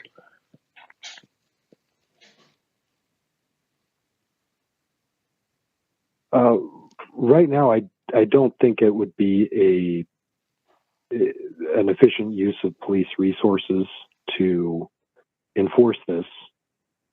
Just as if we passed it, I don't think we're going to be looking to send supervisors out to enforce it to some extent. So it kind of almost feels silly that we're spending so much time and energy over something that currently doesn't really happen, and we're hoping in the future doesn't happen. So I don't know if that answers your question, but I think effectively right now, the only time I could potentially see something like this getting assessed is in these situations where a non-payer escalates, police are called, and then it might be, among the litany of charges that they are charged with, although then those things typically get pled down to disorderly conduct. So right now it's not something that we're seeing. I don't think there has been a ticket issued for non-payment of fare that I'm aware of in my just under 2 years at the city. Got it. Thanks, Eric. Yeah, I mean that makes sense, and because I'm trying to put the equity hat here and equity and access and thinking of I would personally prefer that whatever path we take minimizes the interactions with Madison Police Department and anybody having to be in the situation of not paying the fare for whatever reason they may have. So I mean that would be a step in the right direction in my opinion. Another step in the right direction, I believe, would be moving the fee down from the current $50 to $5. I think that makes sense. But at the same time, I understand the discomfort of some of the members here with the fact that this could be more easily implemented. I know many of you have said that this hasn't been implemented and it's not being planned to be implemented, but what I'm reading is, this concern with making it easier to implement and eventually start, doing the citations or charging these fees, if at all. So yeah, it's a tough one. I see that there's pros and there's stuff that we would probably like to. I think that the point of having the data would be a good one for kind of understanding how often this is happening, and maybe based on that, getting more clear understanding of how often the city or metro would have to step in and for what reasons. But yeah, I think that I have made my point so far. So thank you. Yeah, thanks, Pepe. Harold, go ahead. A question that might help me make up my mind about this. So say the ordinance change were approved, and at some point Metro thought, or somebody thought, we should start enforcing that. Would they just be able to basically start doing that, or is that something that would first need to be approved by the Transportation Commission, by the council, by anybody else? I feel like that is probably something that would change people's minds, or level of comfort with approving this now with like some hazy future versus like, oh yeah, before we would actually start doing this, we would need to bring it back. Or like, oh no, once it's on the books, it's basically in Metro's hands to do what they want, what they think is right. I think legally, and what I'm so go sorry. ahead, man. Go ahead. I think Eric can bring it to weigh in on the legal part of it, but I would advocate strongly for us bringing it back to you first before we would implement anything and give you the program so that you would see it ahead of time, and rather than just jump off and start doing it. So I would be working to make sure we brought it back to you first. And can I just add to Harold's question to make sure we get a real clear answer of the level of review? If a program is put in place, would that be viewed as a policy then, Eric? And if we're putting a new policy in place, would that not potentially even need to go to the Common Council after it went to the Transportation Commission? Yeah, so in the little one pager, we said that we would want to bring this to TC. And so there's sort of two legal answers here. One is that strictly from an authority perspective, I think a general manager, if we pass this ordinance, a general manager of Metro could start implementing this, these citations without coming to TC. However, if they started to do that, I think they would get a strong recommendation from Metro staff as well as the Office of the City Attorney that this would be something we would want to have vetted by the Transportation Commission, because this sort of enforcement activity, especially in a city like Madison, where we have so many citizens that do speak up on our civil rights and our civil liberties, if we just went and started enforcing this randomly on a bus line where we're seeing non-enforcement, or where we're seeing non-payment of fare, that could open up the city to potential liability in terms of our federal grants, because it could, there could be charges that we are engaging in some discrimination with the enforcement of this ordinance. So I think a really zealous, really ardent general manager theoretically could just start implementing this. I cannot imagine, however, a scenario in practicality where this wouldn't first be brought to TC, where it would be, hey, this is what the data is showing. Once, as the system, we're dialing it in and getting better data, it seems, each month. Once there is that data, once there is an actual area of concern, and I guess you would have to assume that rider education efforts weren't working, that's when this would be brought to TC. It would probably be a well-known issue at that point. I'm sure there'd be newspaper articles. I would frankly be shocked if it didn't come to TC. But I do have to say, from a strict legal authority perspective, a general manager could start directing staff to issue citations. They would have to go through the OCA training and the court services training. But it theoretically could be possible. I sorry if that's not a very satisfactory answer, but I think that sort of reflects the realities. And that's why we put in that memo that we would expect this would come to TC before any citations would be issued. Is that all you had then, Harold? Yes, thank you. Okay, Chris, go ahead.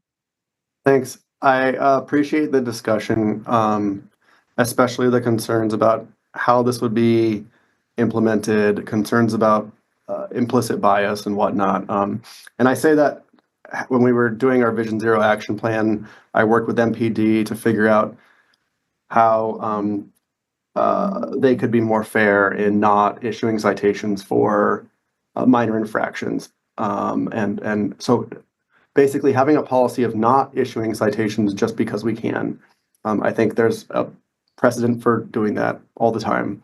I'm going to support this. I'm very certain. The way I see it is we've already talked about this. We're lowering the minimum. We are creating an opportunity to not involve MPD.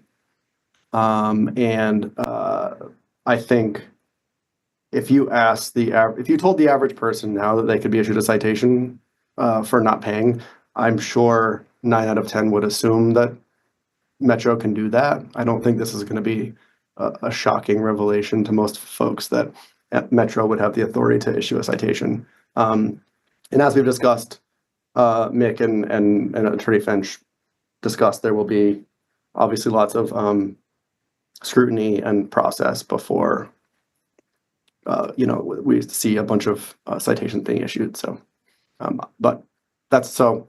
I support it. I appreciate the discussion. Okay, so a lot of discussion, a lot of great thoughts, a lot of concerns about not understanding data, but certainly seeing the benefits of helping protect the drivers, and lowering the minimums is helpful as well. And I think a big point from my own point of view is not involving MPD in the process. There's some benefit there as well. So are we asking for a motion on the substitute, Eric, that you put up on the screen? Is that correct? I believe so. Yeah. I don't know. So with changes in forfeitures, those have to be approved by the municipal judge before they're put into Legistar. So I had a conversation today with Alder Figueroa Cole about finalizing the $5 as the minimum. I believe that's been sent to Judge Koval for his approval. So yes, it would be that substitution. I don't think that substitution is in Legistar yet. I don't believe so either, Eric, but I'm just trying to clarify what's being requested of the Transportation Commission. Yeah, so I would say yes, a motion for approval on the substitution as presented to TC tonight, and we'll be sure to get that. Is it the substitution or the substitute? Can I clarify? Substitute. Okay. Alder Govindarajan. Yeah, sorry, quick question. Maybe I missed this earlier. How does the ordinance currently work? Do we call MPD and then it's a fine $50? Have you ever done it, Mick? We haven't done it as far as I'm aware of. But is the other stuff correct? We call MPD and the fine is $50?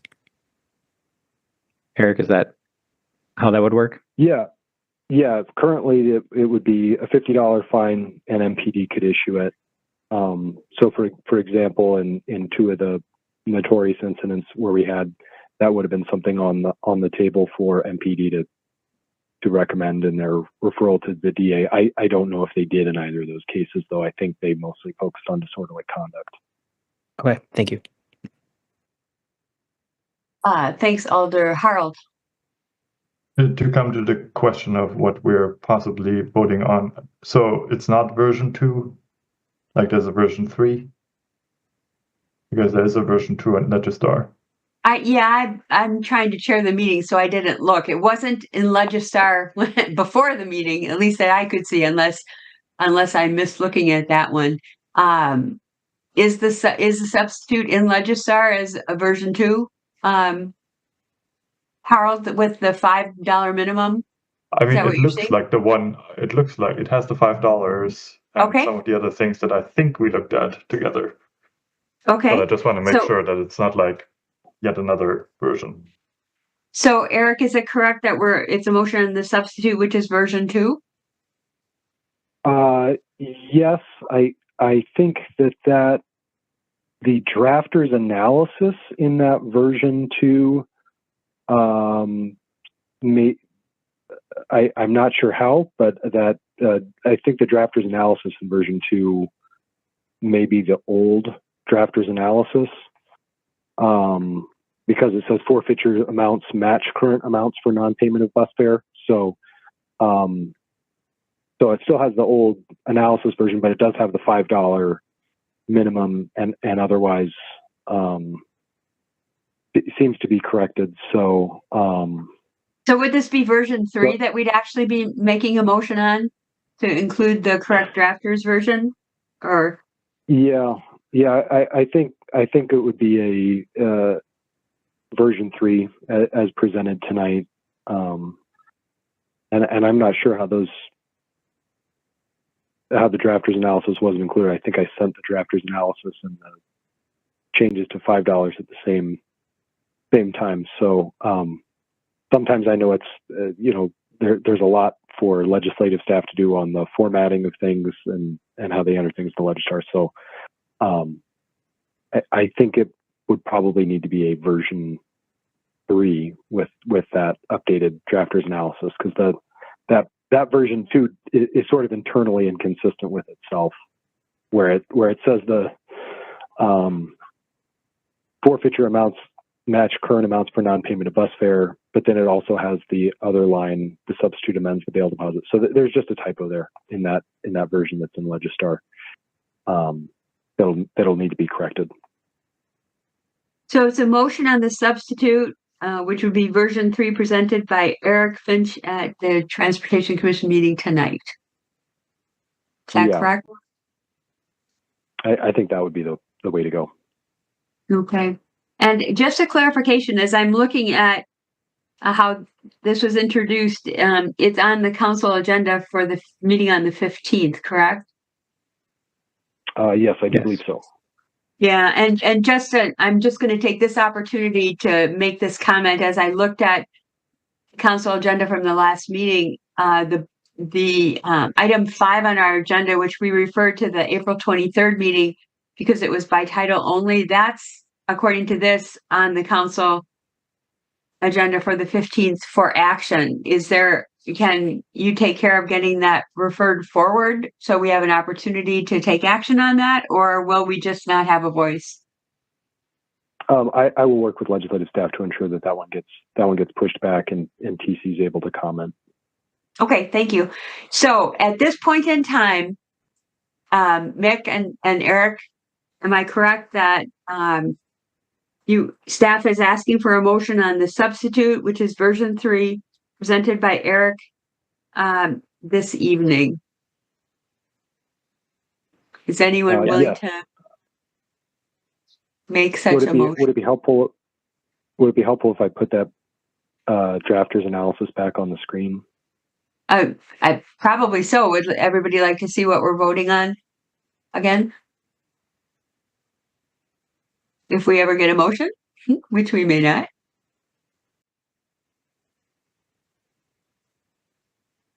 So that summarizes it. That drafters analysis really summarizes the changes, correct? Yeah.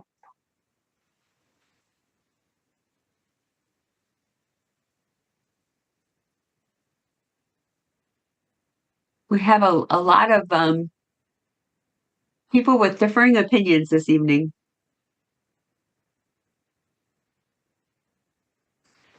Is anyone willing to make a motion on this version of the ordinance changes?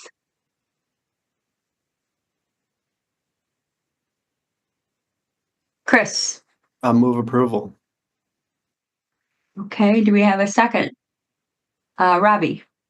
I'll second that. Okay, there's a motion by Chris and a second by Robbie to recommend the substitute version 3 presented by Eric that's on the screen. Did you wish to speak to your motion, Chris? No, thank you. Okay. Discussion. Harold. Yeah, just briefly summarizing my position on this. It sounds like we currently do not seem to have a significant fare evasion problem. I know other transit agencies have had that over the past years. I know other transit agencies have thought about different ways of fixing that through some kind of fare enforcement. I think what we're looking at here would be in line with what many transit advocacy organizations and civil rights advocacy organizations have supported in other places that heavily used to rely on police enforcement, on punitive fines. So I think what we're looking at here with the language in here, even though we're not trying to implement it, like if we were forced through whatever mechanism to implement fair enforcement, this seems to be a good starting point to work on with low fines and civilian enforcement to avoid these police interactions, which sometimes have turned deadly, that can lead to, especially now, immigration actions. So I think that to me is really important. And so I also trust the assurance that, yes, technically a general manager of Metro could implement this without consulting with us and anybody else. But yeah, I don't see that happening. So I'm comfortable supporting this. Thanks. Thanks, Harold. Other discussion?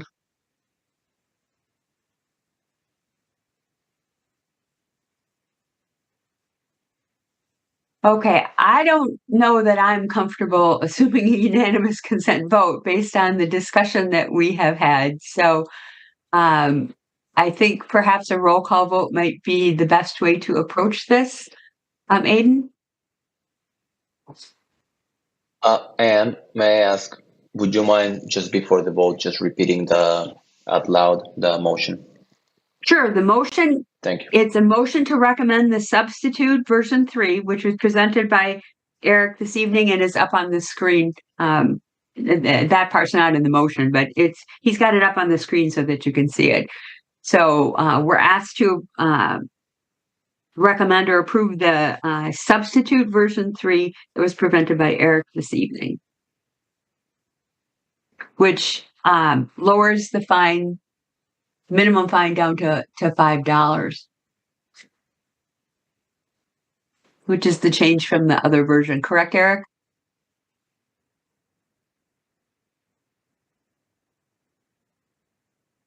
I'm assuming so.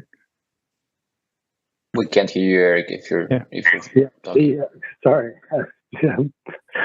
Between my phone and so my apologies for the audio issues. Anyway, yes, the version 2 in Legistar is correct, other than the drafter's analysis that you see on the screen. And the difference between this version and version 1, which everybody might have looked at, is the lowering the minimum down to $5. Correct? Yes. Okay. Does that help? Pepe, is that good? Sorry, I had my microphone off.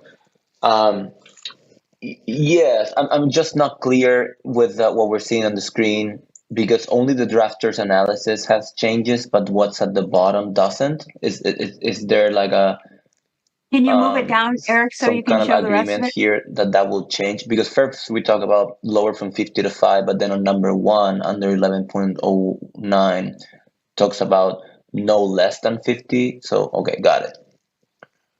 There we go. Okay. So yeah, let me make sure I'm. Can folks hear me? Yes. Okay. So there are some red line changes. I deleted some sort of superfluous language in section 3 about traffic engineering that was just duplicitous or duplicative. But yeah, you can see there's a small change in section 2, lowering the minimum bail deposit to $5, and then just the changes in the drafter's analysis. Okay, thank you. Is everybody clear on what the motion is?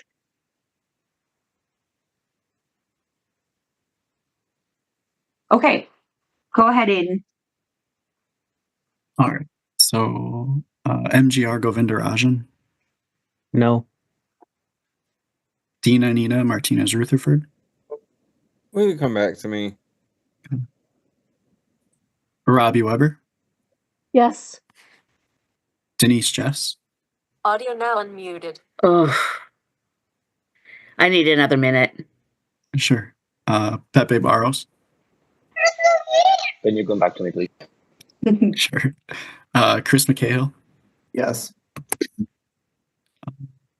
Believe Bill is gone, right? He is gone, yes. Okay. Harold Cleams. Yes.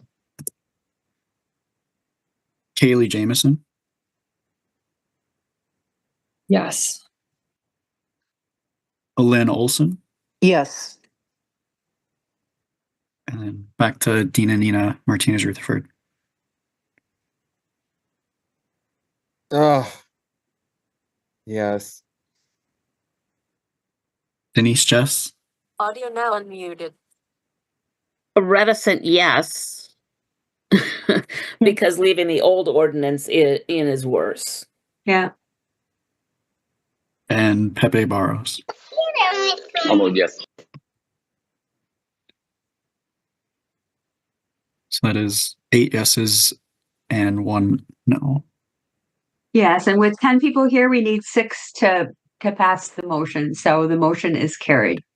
I think Mick and Eric, you've heard a lot of wonderful feedback, which should tell you that if you ever decide to enforce the ordinance, that it really needs to come back to Transportation Commission to have a really excellent discussion about how to go about doing that. And I would think that it sounds to me like that's your plan anyway, Mick. So Yeah, we heard everything loud and clear, especially the how we even roll out the text and the messaging of it. So we'll take that all into extreme consideration as we move forward on everything. But yes, we will absolutely bring this back to you. okay. Okay. Thanks so much. Again, a lot of great discussion. So we move on to item number 8. Do we have anybody registered to speak on 8? Aiden?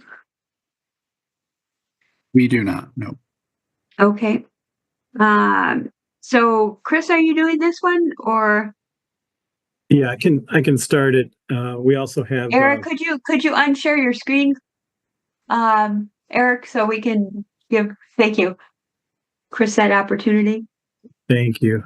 Chris Pedikowski, City Engineering. I'm here also with Chad Wagner with MSA Consultants and Mario Galindez in our engineering department. We're working on a federally funded WSDOT LET project to construct a portion of South High Point Road that is missing or not has not been built yet on the far southwest side of Madison near Elbert Park. And at this point, we've had we've been identified for our project got approved for the federal funding. We've had a public information meeting, and we wanted to bring forward the plans for you folks to take a look at and get give us some comments on. I would suspect that after we've kind of worked out all the issues, we would come back to you with a kind of a approval of geometry resolution like we've done with other larger WSDOT projects. Even though this one's not that big, it still has when you work on WSDOT projects, there's a lot of paperwork involved, so you want to kind of make sure you have the design figured out first. So Chad will give you kind of a very brief presentation, a smaller version of what we did in the public information meeting, and then we can hopefully take your comments. Thanks.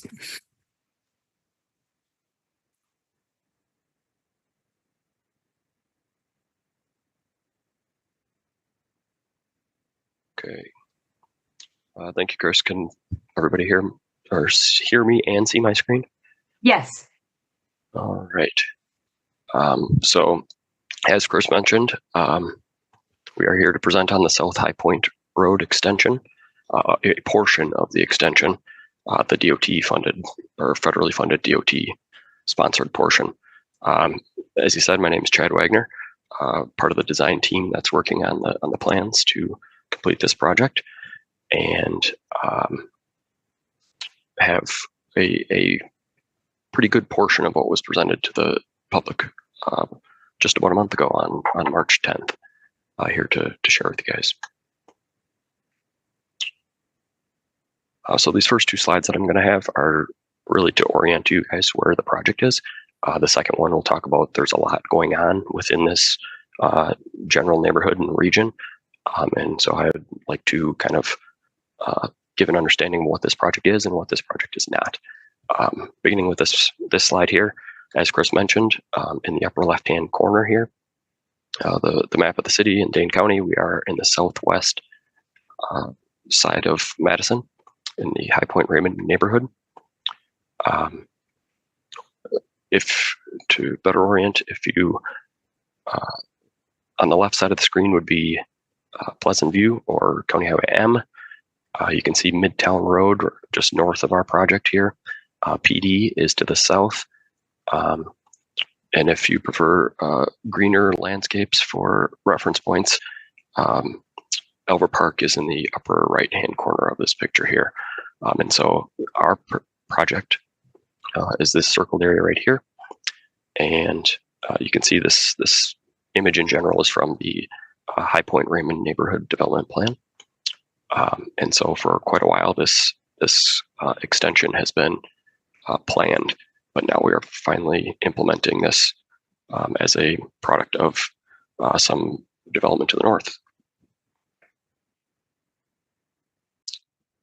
So this is kind of the very, very basic overview slide of what's happening in the area. You can see in the bottom left corner is the project location. We are going through this existing field you can see on the aerial coming up from Raymond Road. The green box here is the Midpoint Meadows development, and that started construction this past winter. And as part of that development, they will be completing the dark green line segment of the High Point connection. And these are not related. This different funding sources. This one's being administered by the DOT, but we will use the southern limits of that development as our connection point to complete the extension.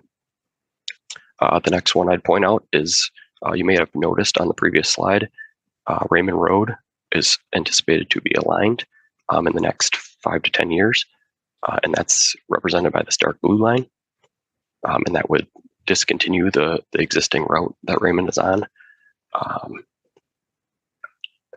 The light blue area, I believe, has already been purchased by the city for use as a future regional stormwater facility. The maroon or brown color, however it appears to you, north of Midtown Road is a future Elver Park expansion.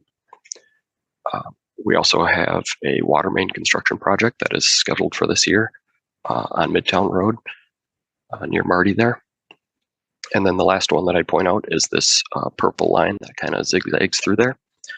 This is a future multi-use path connection that will connect High Point Road and some of these other paths in the area up to the Elver Park trails. And the picture in the bottom right is from the Madison Comprehensive Plan. I've seen it in a number of other locations as well. The dashed orange line is planned off-street bike facilities. We're the red dot right here, so you can see for quite a while this kind of purple path has been in the works, and that will be coming in the future here. Again, not as part of this project, and that exact route is yet to be determined. So now, just touching on schedule, as Chris mentioned, being a DOT project, there's a lot of paperwork and steps to go through. It's not just cranking out plans and construction. And so we are currently in preliminary design and going through the environmental process The environmental process included things like going to the public meeting and this getting your guys' feedback here. And so we have completed the public meeting. Next, we'll be working towards preliminary plans. I note 60% because that's kind of the more refined level here on the slides. And that's not until September. There will be a plan that comes out sooner than this. However, it's more showing the line work, kind of what Chris mentioned previously, and not quite as refined with grading limits and impacts like that. That will come closer to September. That'll allow us to generate a plat and start the real estate process of acquiring that the public right-of-way through that field from the current property owner. Final plans are not currently scheduled for May of next year. It would be let for construction in the fall of 2026, and construction is anticipated to potentially start in late 2026, similar to what the Midpoint Meadows development is doing, just moving earth and kind of getting prepared for construction. But more than likely, the vast majority will be in 2027. So then before I jump into the alternatives, I wanted to talk where South High Point falls on the complete Green Streets Guide street type. While it doesn't follow to the exact word listed here on the slide, it most closely aligns with the community connector. It is functionally classified as a collector route. And one of the items I'd point out that I'm sorry, my voice is very rough sounding. Apologize for that.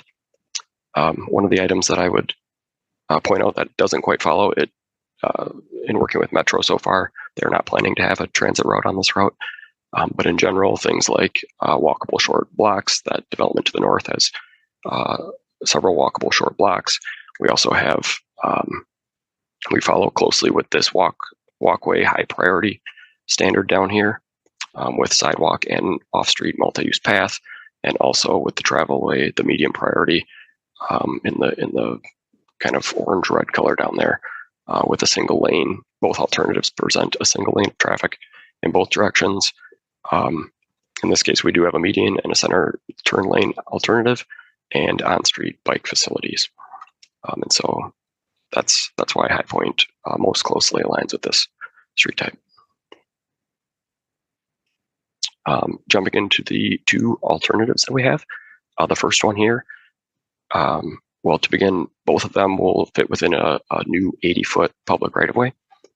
And they will have, you'll see both of them have a 5-foot sidewalk on the west side, 10-foot shared use path on the east side, and on-street bike lanes. And so really the change that you'll see is looking at that center section here. This alternative on the previous slide was referred to as a center turn lane. It's also commonly referred to as a two-way left turn lane or a twiddle. And that's what we're proposing on this alternative. This is the preferred alternative to move ahead with, and really for a number of reasons. The first one being that development that I mentioned to the north. The southern section of that development has this same cross section, and so it would be a seamless transition as we connect into it to have this same cross section going through there.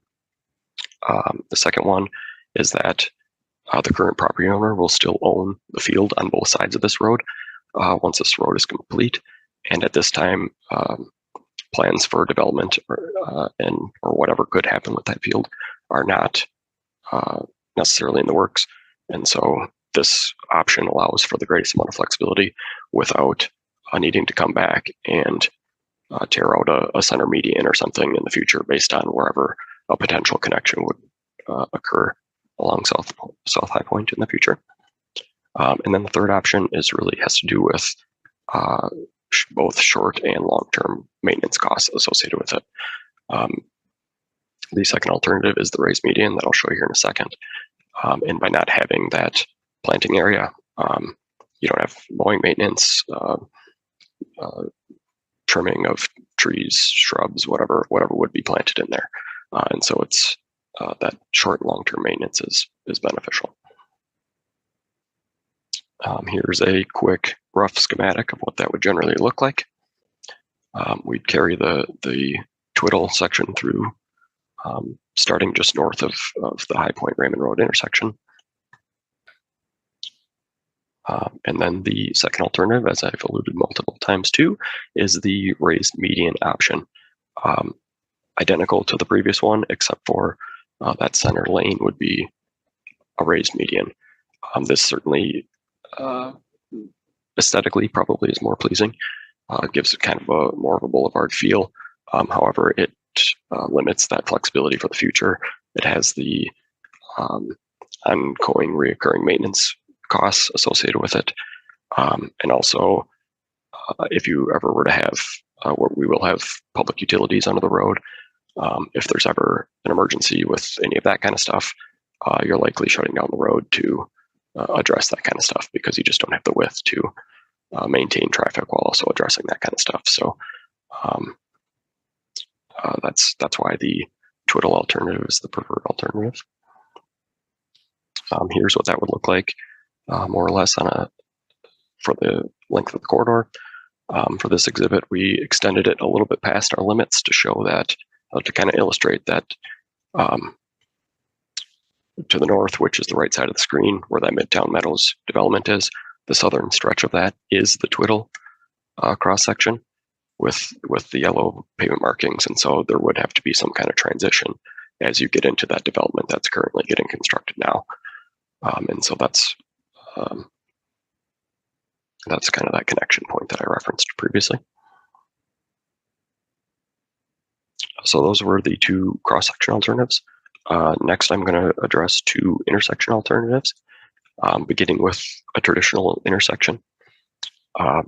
This would mirror closely with what the southern side of Raymond Road, the High Point connection is, with a left turn lane right through likely, similar to what's being shown here. As part of the project, the underground infrastructure would be put in place for a potential traffic signal. However, a traffic signal would not be installed with this project. And if once the road's open to construction or open to traffic, it's viewed as having operational concerns, then the city could go back, collect traffic counts, see if the intersection meets traffic signal warrants at that time. And while it is possible that it would in the near term, if you remember a couple slides back, within the next 5 to 10 years, Raymond Road's going to get realigned, and that would almost certainly make the Raymond Road portion of this go from roughly 6,000 cars a day to, something very, very small, as essentially just a loop road into the neighborhood. And so a signal likely would not be necessary at that time. So that leads us to the preferred alternative, which is a single lane roundabout at the intersection. This would adequately serve operations in both the near term, when we have Raymond Road still on its current alignment, and it would also kind of serve as more of a traffic calming rather than a traffic control device long term, when High Point really becomes the dominant movement. It would force users to slow down to go around the roundabout. And so because of the benefits, both near term and long term, the single lane roundabout is the preferred alternative as well. I threw in this slide quick just to kind of illustrate there will be public utilities on the project, including water main, sanitary, and storm sewer. And regardless of the intersection type that we select during construction, there will be impacts to Raymond Road and High Point. The existing sanitary comes down Marty Road, which is to the east, and then cuts underneath this kind of triangular stormwater facility. And so we will bring the sanitary down High Point and then have to go in either the shoulder or the ditch line of the existing Raymond Road. So there'll be impacts during that time. The existing water main is the dark blue line. And so we'll have to cross over the water main to make that connection. And then the purple is representing loosely a short storm sewer network. And that will route across into the existing stormwater facility on the southeast side, which has previously been sized under the assumption that this pavement was going to be added into the network at some point. And so I have kind of a summary slide here of what we've received from the public. And I say to date, I did just get 2 emails forwarded to me while I was in the meeting here.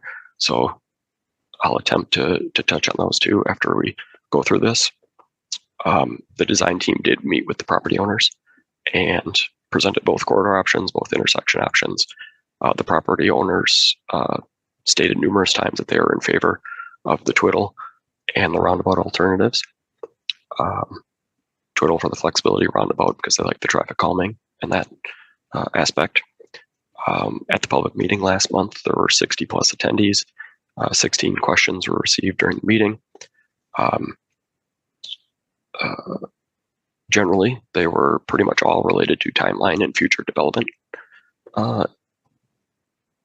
related comments for the from the feedback. There was one question that could be more or less attributed to the alternatives, asking if there would be a traffic signal at High Point and Raymond.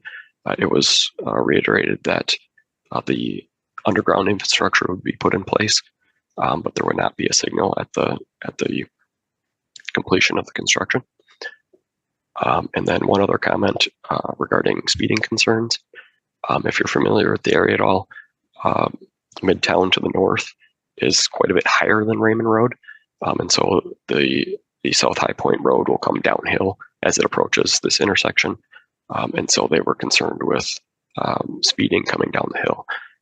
And so it was also mentioned in response that that's contributing to some of the desire for the single lane roundabout as kind of a form of traffic calming for those vehicles that are coming down the hill.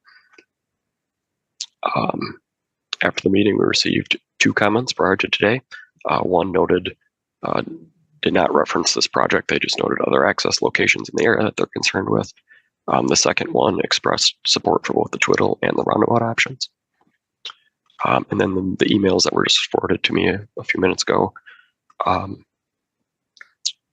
if I could briefly summarize, the one listed pros and cons for both cross-section. They felt like the raised median was just slightly more favorable, but they were in favor of a single lane roundabout. And the second one was pro off-street bike lane or on-street and the multi-use path option. Did not reference the raised median or the twiddle, but was also pro single lane roundabout. And so based on the public feedback, based on the flexibility for future lower short-term and long-term maintenance costs, and the kind of that seamless transition into the neighborhood to the north, we would prefer to move forward with the 2-way left turn lane.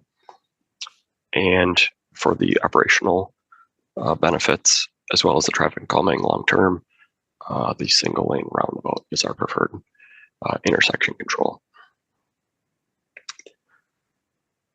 And that is more or less what I have. Do we have questions or comments, feedback on any of that? Thank you, Chad. Comments or questions? Pepe. Hey, thanks, Chad, for the presentation. It was very complete and informative. Appreciate just taking the time to present everything in detail and having multiple alternatives to begin with. It's always good to go through a project that knowing that you'll analyze different options in advance. How can I say this? So a quick question is the development around this street construction, is that expected to be mostly residential? I believe. Yeah, I can jump in. If you want to maybe go back to that slide with the development, Sean. Yeah. Or there you go.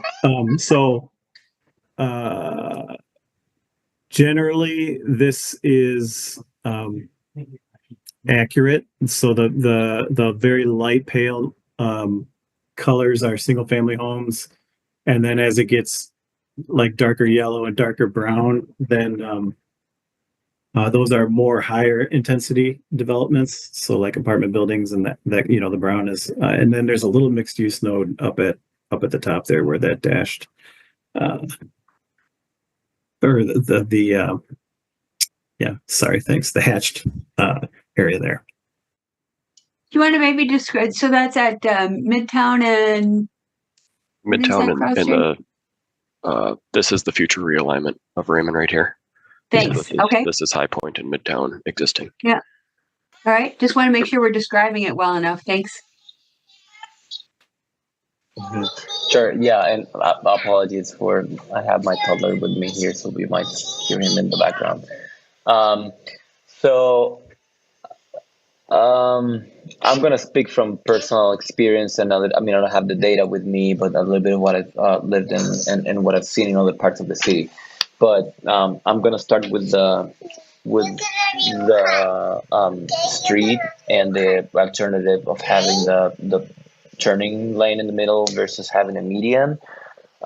If we are thinking this will be a primarily residential space, and kind of also being consistent with how there is the beginning of a median coming off of High Point in the south, I personally would feel better, more comfortable in terms of safety going with the non-preferred alternative in this case, which would be the median.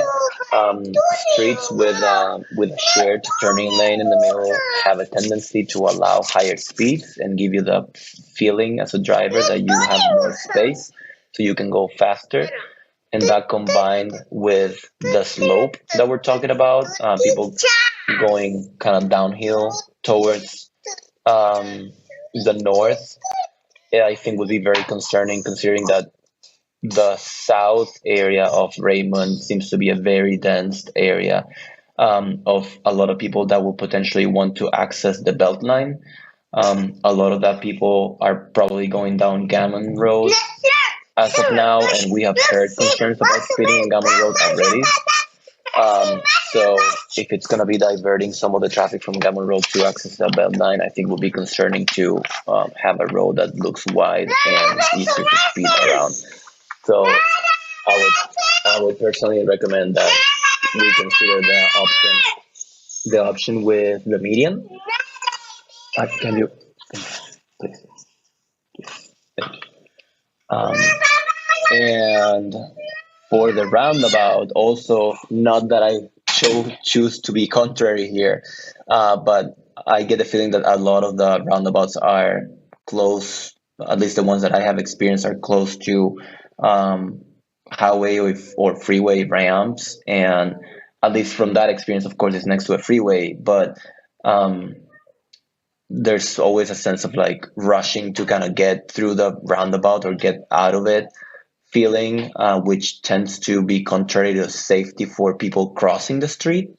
So if you really want to have a shared use path that goes on the, like above the curb and on the sidewalk level, I think it will be a great concern to be able to cross a roundabout in that manner. So personally, I would also like to see the alternative of having a always stop at the beginning and the potential for having traffic lights there in the future.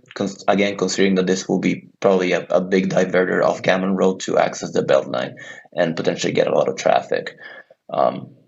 So yeah, again, not trying to play devil's advocate here, but it's kind of what we've seen works within the city, especially in neighborhood areas or dense areas. Those are my thoughts. Thanks, Pepe. Harold, go ahead. Yeah, thanks. sorry, if you mentioned that already, so what's the anticipated volume on this street? The MPO gave us like a 2050 volume of potentially up to 6,000 vehicles. Okay. So between 4 and 6 is the anticipated volume out here. Yeah, so that's relatively low volume. I would say. And that's why it's a community collector. Okay. Which to me is, I think that is totally fine with a roundabout. And we do have the luxury here. I mean, often we know a roundabout would be a better solution, but since the intersection is already built, we can't put it in, and traffic signals are very expensive to build and to maintain. So I'm leaning toward a roundabout.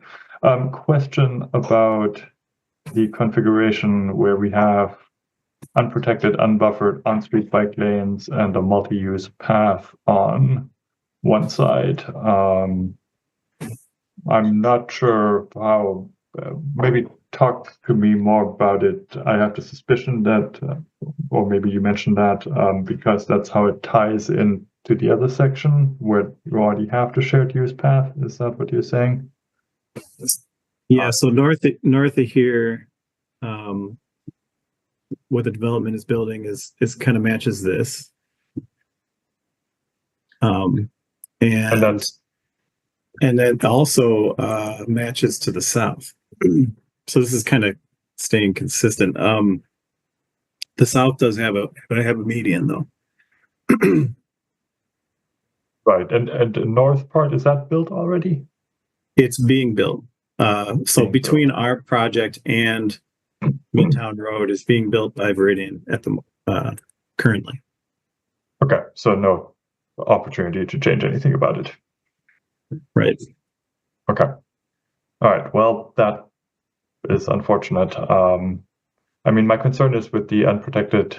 I mean, this is how we often have built our streets, where you have unprotected bike lanes that few people use, that also often, I mean, they widen the road, they increase crossing distances, they change signal timing. And then we have like the multi-use path where then you have, because it's multi-use, it's bidirectional. It sounds like there's probably going to be a bunch of driveways across it when that development happens, which is why developer wants the center turn lane. So I guess it's all just not ideal. Is just trying to brainstorm ideas here. On the side where there is the multi-use path, taking out the bike lane and instead widen the shared use path so that can actually be separated between people biking and walking. Could that be something to consider? Make it like 14 feet. I think so. I failed to mention we have Sean Malloy here too, who helped with the geometric options. I think we just would have to figure out how we transition that, you know, in and out of the project. Yeah, maybe take a look. I mean, I get that. I mean, on the one hand, yes, it's greenfield, but it needs to tie into existing infrastructure. So it might be challenging, but yeah. Okay. And then I guess shared turn lane. Yeah, I mean, I think thinking about like, yes, if there's going to be a lot of development with a lot of driveways, then thinking about what that means for that multi-use path. The median obviously does not allow any of those left hooks to happen. It does reduce impermeable surface, which residents often like. I get the maintenance concern. We can native grass or whatever. Yeah, that's my feedback. Thanks. One thing I should mention, at this width, our forestry department probably would not plant it, the median. They would certainly plant the terraces, but I think the median at that width they have not been planting, so it would just have to be grass if it was a median. Is that And, all? you know, Go ahead. we showed these as preferred, based on kind of staff and talking to the property owner and the public, but, you know, I think either one, we're okay with. And I assume the terraces, I mean, I see 8 feet and 9. Why is one 8 and why is the other 9? The reason for that? Just due to the wider path on the one side, just how it's situated in there. Right. Okay, and both would be plenty wide to plant street trees. An odd number. Yeah. And both of them would be plenty wide to plant street trees. Yep. Okay, thank you. Thanks, Harold. Denise, go ahead. Yeah, thanks, Anne. Curious about the roundabout as well. Appreciate Pepe bringing up those concerns. So what would be the plan for safe access for peds and bikes trying to cross there, recognizing that roundabouts are super challenging for certain groups of people, you know, kids, people with disabilities, in particular older adults. So how to do the both and on that roundabout, because I can understand why you like it for traffic calming. But how do we make sure people are safe crossing there? That's a good question. Generally, basically what we're showing is, you know, kind of pushing the crossings away from the roundabout a little bit, and then getting them at a point where there's a median splitter island there, which is similar. I mean, this is not like rocket science. This is what you see in most kind of roundabouts, and we think that, you know, in the long term, the primary bike route could potentially be just kind of going off to the east and over to Elver, and possibly they wouldn't even actually cross the roundabout. But you know, we do provide those splitter islands to cross it one at a time. Yeah, thanks, Chris. Thanks for blowing it up too. I can see where the crosswalks are. So this is a single lane roundabout. Yes. Correct. Yep. So the car would come along, and then when they get to the splitter island, would they go on the left side of it or the right side of it? They go on the right side of it. They go on the right, so they are logical. They go on the right side of it. Okay. Yep. Okay, and I can see where those crosswalks are. Okay. Yeah, I feel better about it being a single lane. The other thing we really think, you know, when that Raymond and Midtown gets connected and kind of swoops through to the north, the east and west legs of this roundabout are going to be a lot lower volume. Really quiet. Yes. Okay. So that's kind of what, you know, we have not been proposing a ton of roundabouts lately, as you guys noticed, for a lot of the reasons you mentioned and Pepe mentioned. We just thought this one kind of had some unique positives about it, with the lower volumes of the extremely low volume in the east and west connection. And then in the meantime, it kind of helps with people that are going to be you know, traveling east on Midtown, south on High Point, and then east on Raymond. It'll be kind of a nice controlled left turn. And then in long term, for people just on High Point, it, as Chad mentioned, just kind of some traffic calming. So definitely aware of the issues that were brought up. We just thought this one kind of had some unique advantages that we would bring it forward as an option. Thanks, Chris. That is super helpful. And yeah, given what you've said, I'm feeling more comfortable with it. That's it. Thanks, Anne. Thanks, Denise. Harold, go ahead.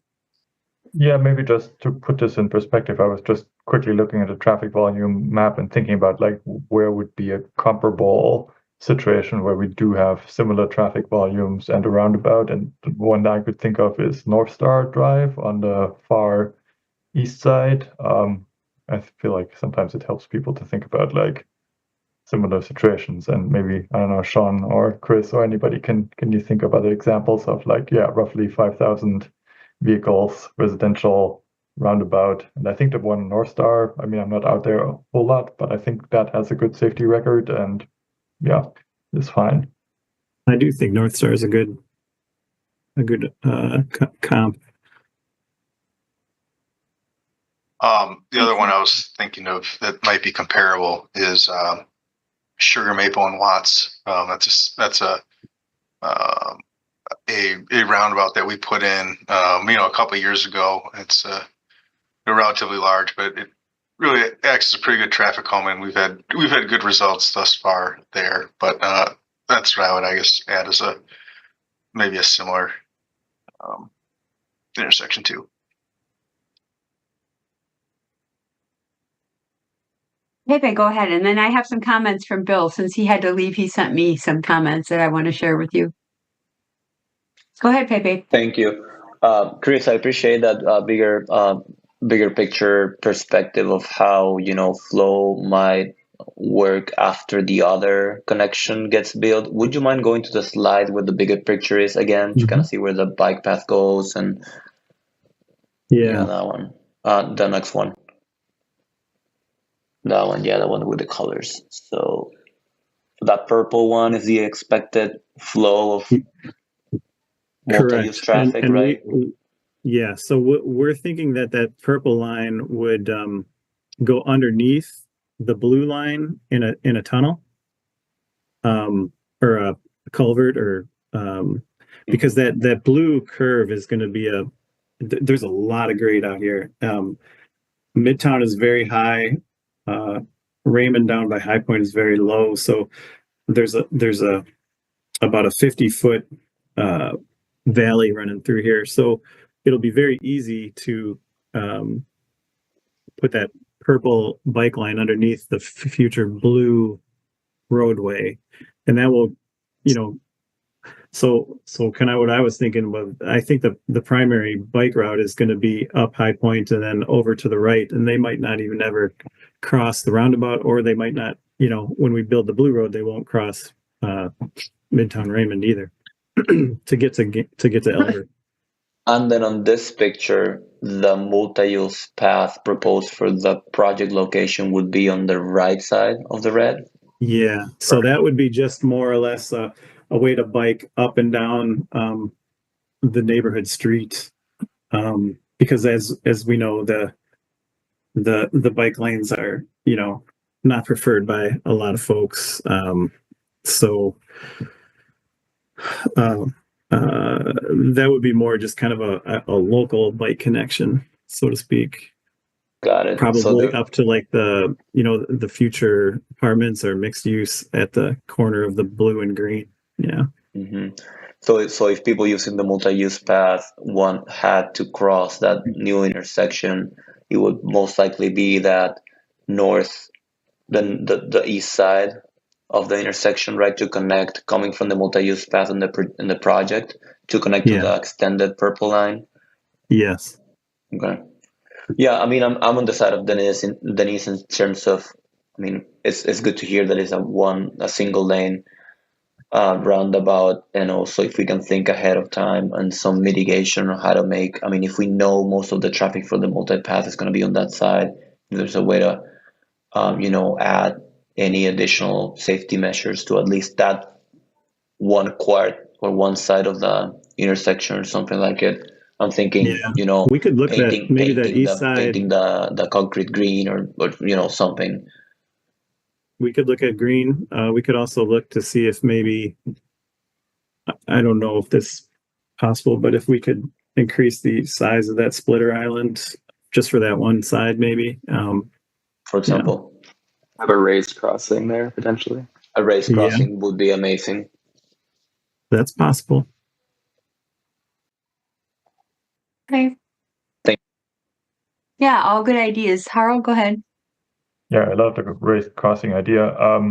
This is maybe not actually specifically on this project, but since we're talking about that bike path connection there, I think you should really, speaking of grades, look at, I mean, if it doesn't have to go up to Gammon and can enter the future Elver Park expansion instead, like roughly, more following the old Marty Road, which I know is going to go away, like on the west side of the future stormwater facility.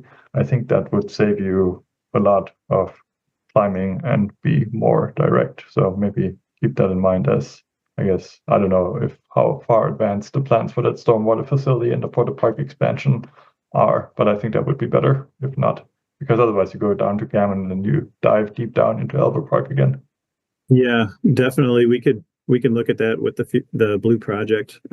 That's kind of when I thought we build the purple line, is with the blue project, and then also as Parks plans out the Elver Park expansion,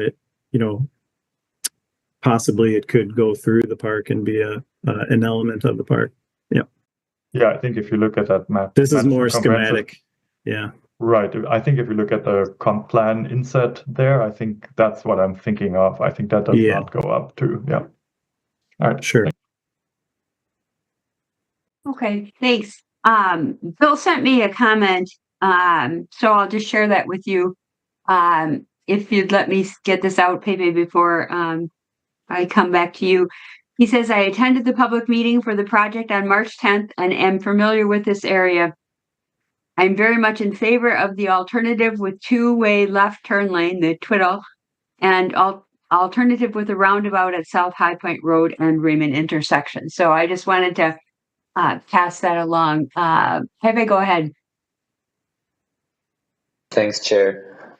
So I just continue to be a little bit concerned about the turning lane in the middle, just because my mind tends to go to Sherman Avenue on the north side, where people drive really fast.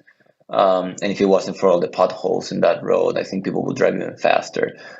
So this being a new construction, we certainly don't want to incentivize driving fast. So just wondering what ideas you might have, Chris, or other staff, on how we can, make sure to make it feel a little bit more neighborhood, or help assist people not feeling like they can just press the gas, because there's plenty of room in there if we were to go with the option that doesn't have a median there.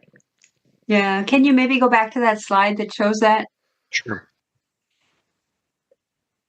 Yeah, what are your thoughts about that? I don't know. I'm wondering, Sean, I don't know how effective it is, but like on Odana and Yep. The east-west trader, where we're putting in the islands in, But it's not just it's not like a continuous thing that we have to mow. We could maybe just do kinds of some concrete islands, and then maybe when we know exactly where the development entrances won't be, you know what I'm getting at? Yep. Yeah, I was thinking something like that along those lines too, that we strategically put some little medians in there like we did on Odana. So it's not a continuous median, but we just put little things in, the little islands in there so that people can't go around. And that should address the speeding concern, correct? It would, yeah, it would certainly make a difference. No, I mean, I see Harlow's had his hand up, but I also want to kind of support Harlow's comment before of the idea of having that multi-use path on one side and maybe not needing that bike lane on that side, and potentially making the street narrower to just widening that path so you can have separation between pedestrian and people riding bikes, as a way to also make the road a little bit thinner to help with the idea of speeding.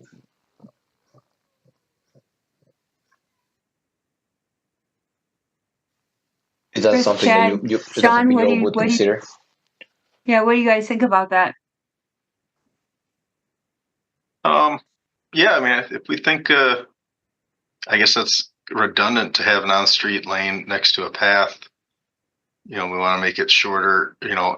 Want to make it narrower for the crossings and speeds. I think that certainly could be an option. I kind of like that idea.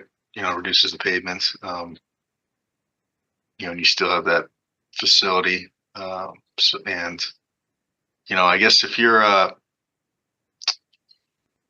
experienced biker that you don't want to use the path because of the conflicts and it's slower. You might be experienced enough to take the lane. Is a thought I would have. So I think it's something we can explore and look at if that's the direction that we want to go. I think that kind of makes sense to me. Yeah, I think the idea of narrowing it certainly helps from a speed control. I think the only thing would be talking to what Chris mentioned previously. The section to the north and south both have the on street, and this is about an 800-foot stretch in between that. So if it's going to kind of that transition for about 800 feet, which is like under a quarter mile, it would kind of that transition might be kind of I don't know. Awkward. That's what you're looking for. Yeah, I was awkward about saying that. It's a good point. I'm gonna shut up for now so others can talk. Thank you. Thanks a lot, Pepe. Harold, go ahead. Speaking of narrowing things, why do we have 11-foot travel lanes? Do we have to have those with the shared center turn lane? Can't we do 10? I think Metro wanted this as an option, and they were hopeful that we could have the 11-foot lanes. While also saying there's not going to be Metro service out there. Correct. Well, that was part of the same email comment. But I think part of it was they wanted the wider lane. We can go down to a 12-foot shared turn lane by design, and they wanted the narrower lane at if we went with the median option, prefer especially, so that if there was a reason to get around, there would be extra width out there. Because we did originally, I believe we did show 10, and they wanted it a little bit wider, and so we pinched it down to a 12-foot median when you include the curb head, and a 12-foot shared lane. So there's probably the potential that we could go back to a smaller lane painted in a twiddle situation like this. Yeah, I think go with 10 feet if they don't have any plans to have.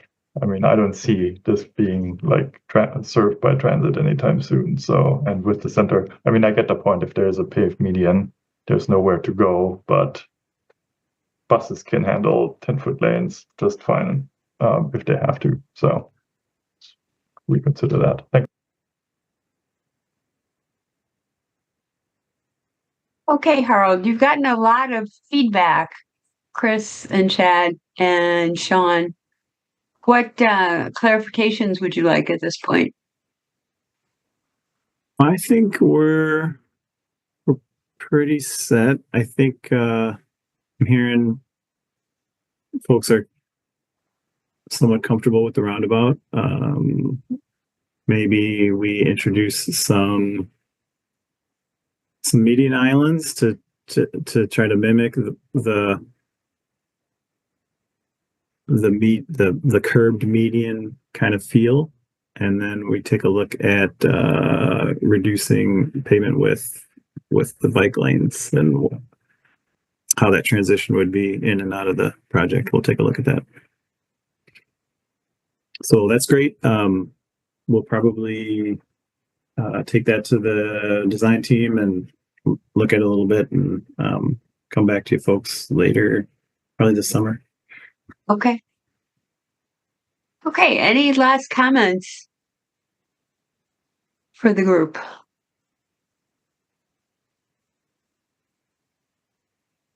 Okay. Thanks so much. Thank you. Okay.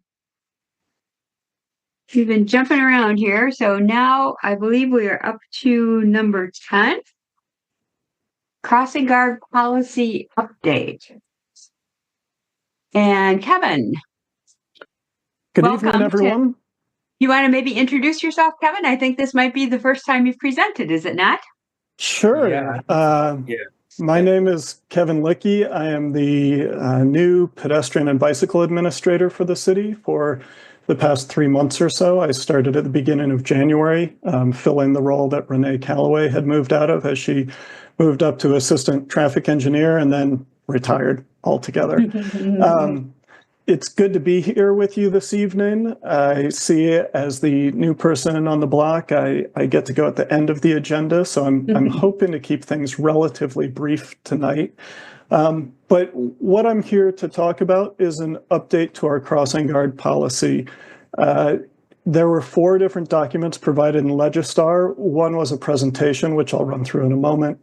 One was a revised version of the crossing guard policy that staff is recommending move forward, a clean version. Then we also had a red line version. If you looked at the red line version, it looks like we are proposing massive changes. In fact, we are not. I think that the changes are relatively technical in nature and relatively minor overall. So I also provided a brief memo that kind of bullets the high level changes that we are recommending here.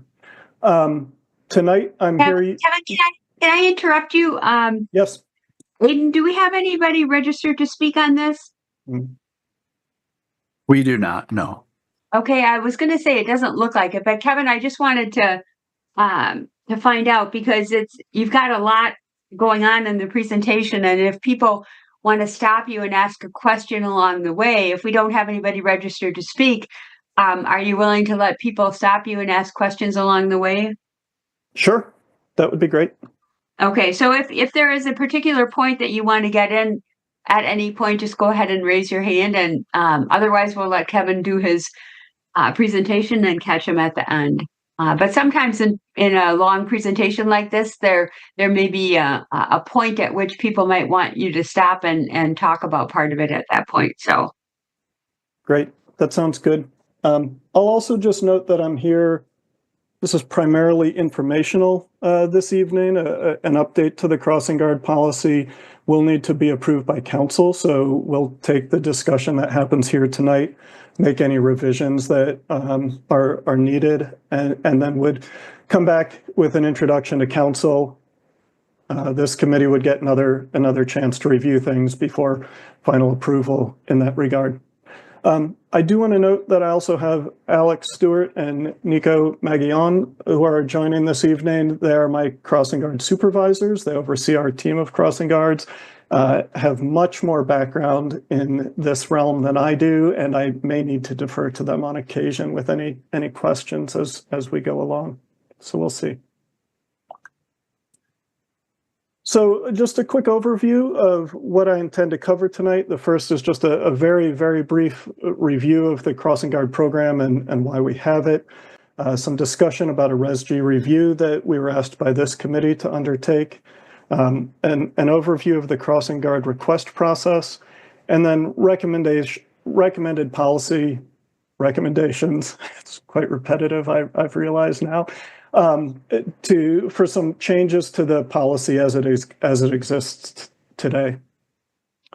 So our crossing guard program is really an integral element in supporting active transportation to and from elementary school. The crossing guard program has existed in Madison for many decades, first housed within MMSD and then within Madison Police Department, and it moved to traffic engineering a few years ago, and we now manage it out of here. The program helps children safely cross the street at key locations near schools. It can increase parent comfort about their children walking and biking to school. And the crossing guards themselves can serve as role models by helping children develop the skills to cross streets safely. I do want to stress, because I know that there has been a lot of discussion about this over the last 2 years, that this program is and has been for elementary school students for many years, although there has been some confusion around that, particularly where we have middle schools co-located with elementary schools and students from middle schools who are crossing at the same time or similar timeframes as elementary schools.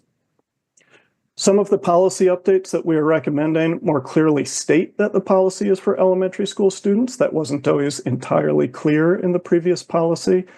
And if directed, and if there's interest in it, we can certainly look into what it would take to operate a crossing guard program that equitably serves all of our middle schools.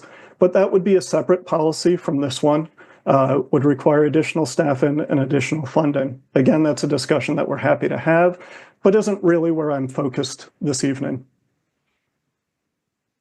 So the general crossing guard program structure, as I noted, it moved within traffic engineering a number of years ago. So the director of traffic engineering, Yang Tao, oversees me, and I oversee our 2 crossing guard supervisors, Alex and Nico, who help manage our nearly 60 crossing guards who are out on the corners every day. We also have a school traffic safety team that looks at school traffic issues around all of our schools. This team meets on a bi-weekly basis to discuss issues that have popped up, to discuss things like crossing guard locations, parking issues, driver behaviors, a whole variety of different things. And that team is made up of staff from MMSD, including the Office of Safety and Security and the Office of Transportation, city staff, including myself, Nico, Alex, others from traffic engineering, parking, and the police department, and then staff from the Wisconsin Bike Fed, who helps operate a number of safe routes to school issues or programs within the city, and from First Student Inc., the busing company that contracts with MMSD to provide student transportation. The need for the crossing guard policy is to address how requests for new crossing guards are addressed and how we're handling those and evaluating those within the city. To consider how crossing guards that are currently placed around the city may be removed because they are no longer needed at certain locations for a variety of different situations. To describe the data that's necessary for the evaluation as we consider where to place crossing guards, define evaluation scoring, and then define actions to undertake based on those evaluation scores. The reason why we're doing this update is back in, I think, 2022, this commission requested that staff perform a RESG review of the policy to look at a variety of issues around if the program is operating equitably across the city, how it's serving different populations within the city, and making sure that we're being conscientious of the decisions that we're making and how we're looking at where crossing guards are placed. So in 2023 and 2024, there was a RESG review. I'll touch on that briefly in a moment, and a variety of staff meetings to look at the policy and discuss a variety of considerations around it. And then here in 2025, we're here with a revised policy proposal that integrates changes from the RESG analysis. At the same time, we also took this as an opportunity to streamline the policy, clean up the organization of the document a little bit, and make some formatting changes to the document. And it's really because of those last pieces, a bit of a reorganization of the document and some of the formatting changes, that the red line version that was provided in Legistar looks as heavily redlined as it is. And I'll get into that a little bit more as we go.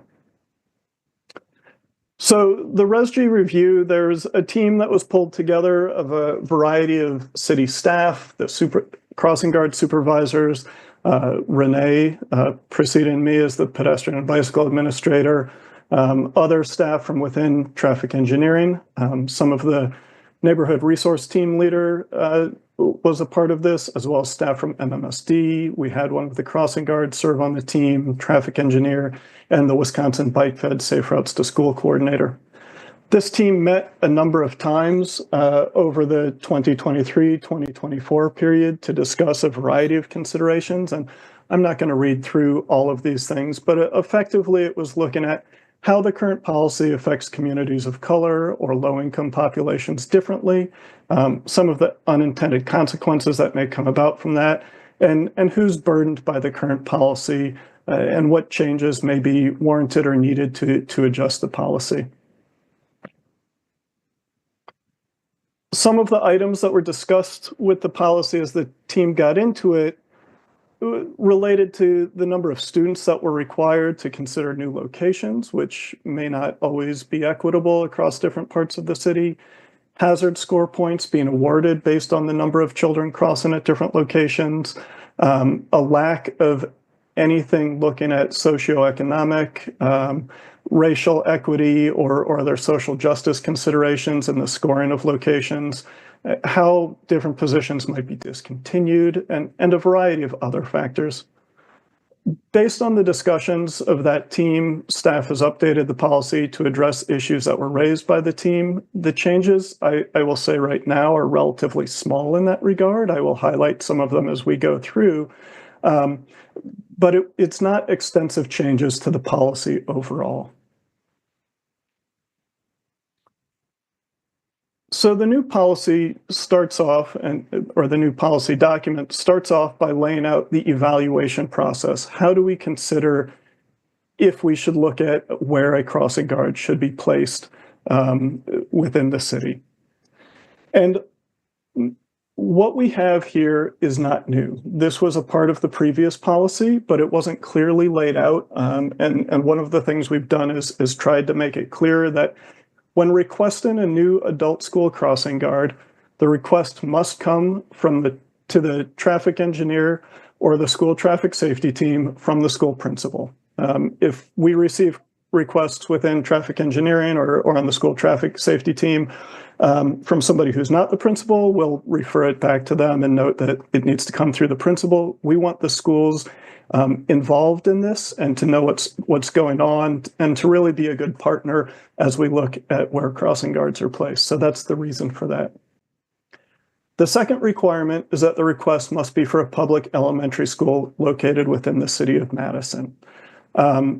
There is one public school within Madison right now that's not an MMSD school. So you'll note that this doesn't say MMSD. We have Pope Farms Elementary School is a Middleton Cross Plains school that is located within City of Madison, and we do place a crossing guard there. So this is really targeted at public elementary schools within the City of Madison.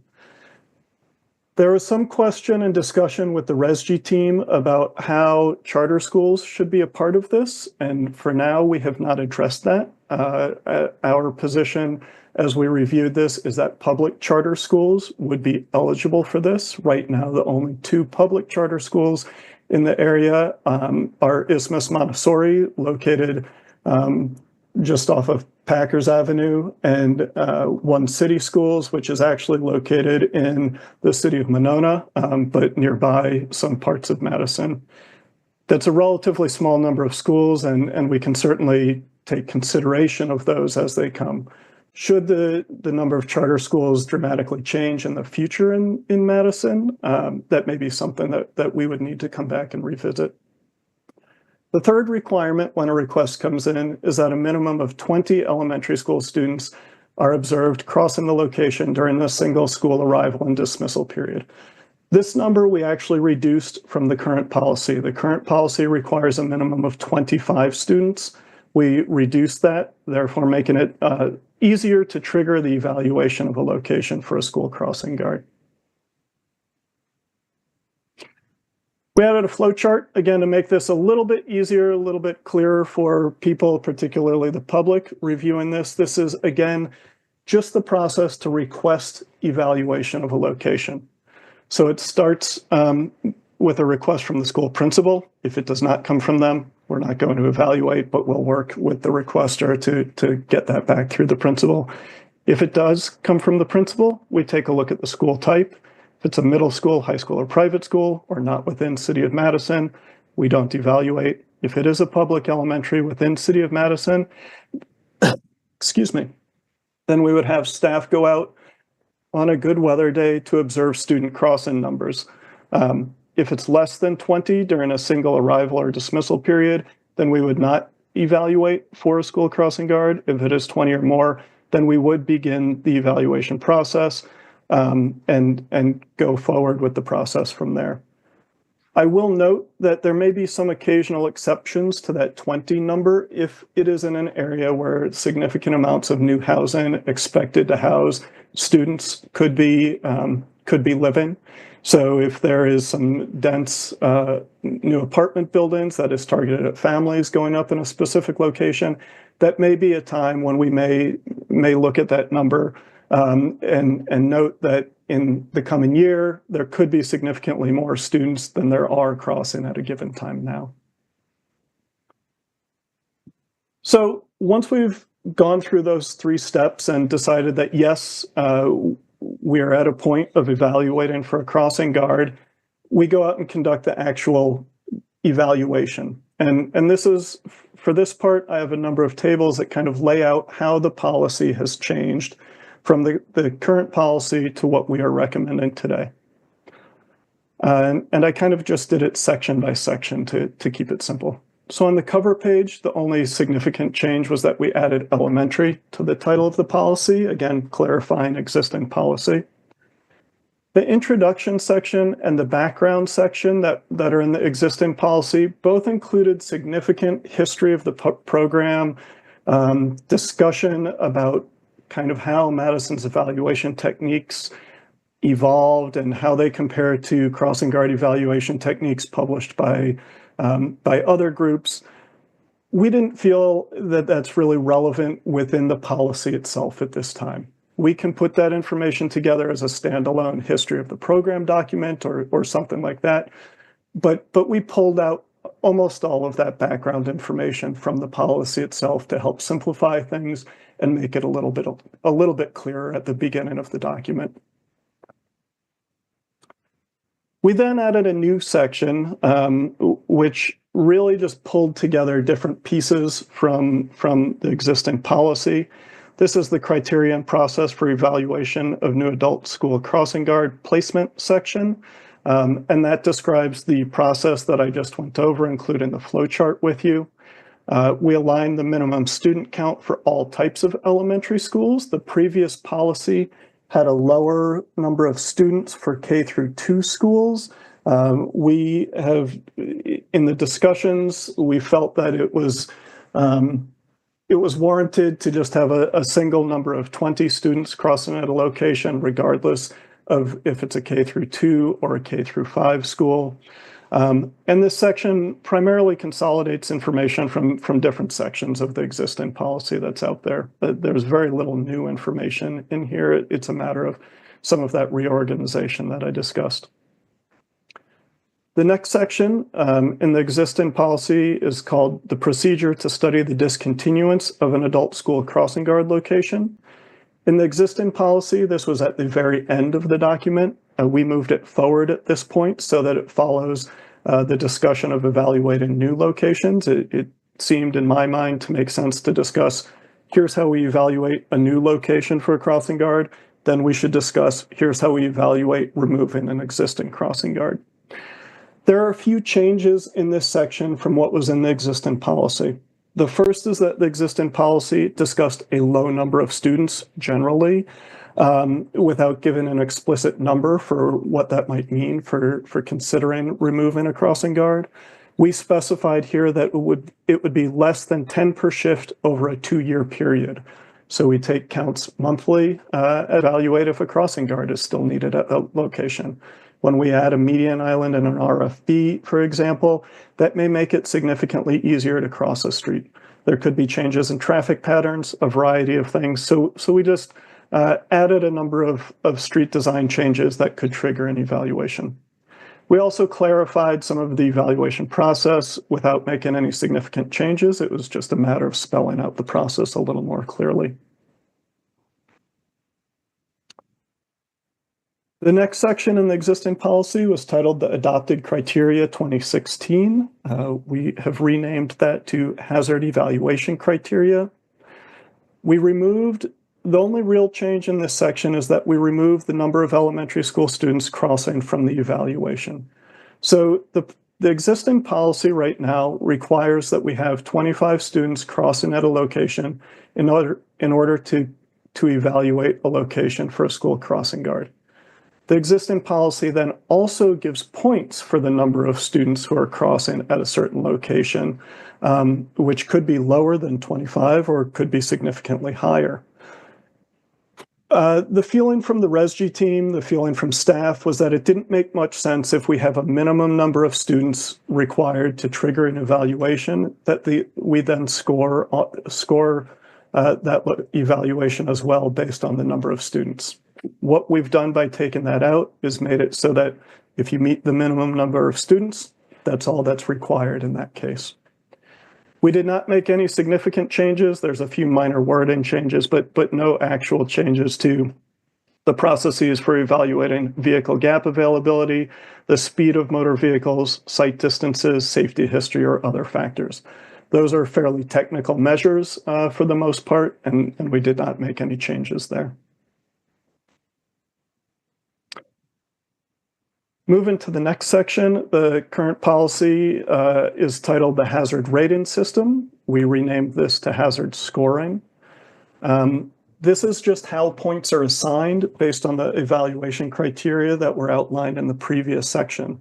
So again, in this section, we removed the number of elementary school students crossing from the evaluation from the points. Again, you either have the minimum or you don't. We did not make any changes to the scores, again, for vehicle gap availability, vehicle speed, sight distance, safety history. Again, fairly technical measures. We did not change those at all. Then there's a section of points called Other Factors. And this had 11 different factors in the existing policy. We consolidated a few of the factors that seemed somewhat redundant related to complex crossings. We removed foreign traffic route as a metric. We added designated truck route as a metric and removed observations of the percent and types of truck routes.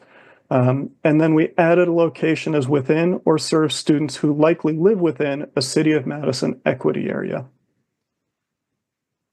I'm going to put up a couple of tables here that just show the factors that are included in the 2016 or the existing policy, and then the 2025 recommended revisions. So we went from 11 factors to 9 factors, again, consolidating where we could. So for example, the existing policy had a factor for each approach in excess of 4, for complex signal or crossing design. We consolidated those into simply complex signal or crossing design or more than 4 approaches. We had one about an intersection of 2 arterial streets where the total weekday traffic approach volume exceeds 25,000 vehicles. We simplified that to simply intersection of 2 arterial streets. If it's 2 arterial streets, it's going to be a busy intersection. So a number of simplifications in this area, while not changing a number of them. And again, the primary addition here was the location as within or serves students who likely live within a City of Madison equity area. For that last one, the map that we are using is this one. This is the same Madison equity areas map that I believe has been before you for a variety of other evaluations. The map here currently shows elementary schools. I'll note that it does not show the Pope Farm School because I pulled this data from MMSD, nor does it show the 2 charter schools, Isthmus Montessori or One City. The equity areas is a map that is maintained citywide. This is not one that traffic engineering has developed on our own. It's one that we're looking to the city's data team, who has gone through a lengthy ResG process and discussion about how to develop this, what goes into it, the different socioeconomic and racial and other factors that go into it. So this is one that we'd like to use because it will be fairly standardized across the city and is fairly easy for us to refer to.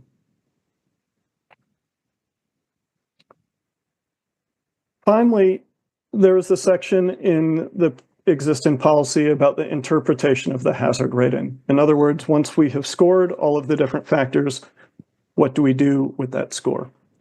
We renamed this simply to actions to undertake.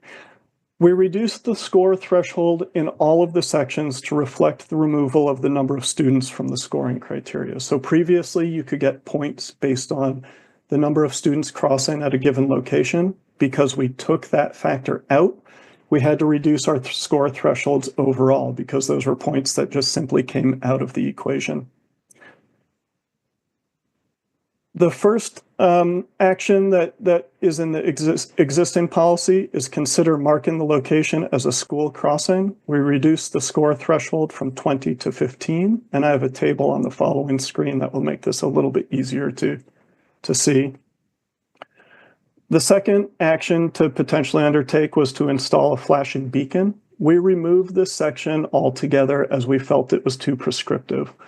Rather than including that action, we added the recommendation that locations evaluated for but not recommended for an adult crossing guard be reviewed for other safety treatments. This allows staff more flexibility to look at maybe a median island would be useful, perhaps curb extensions may be useful.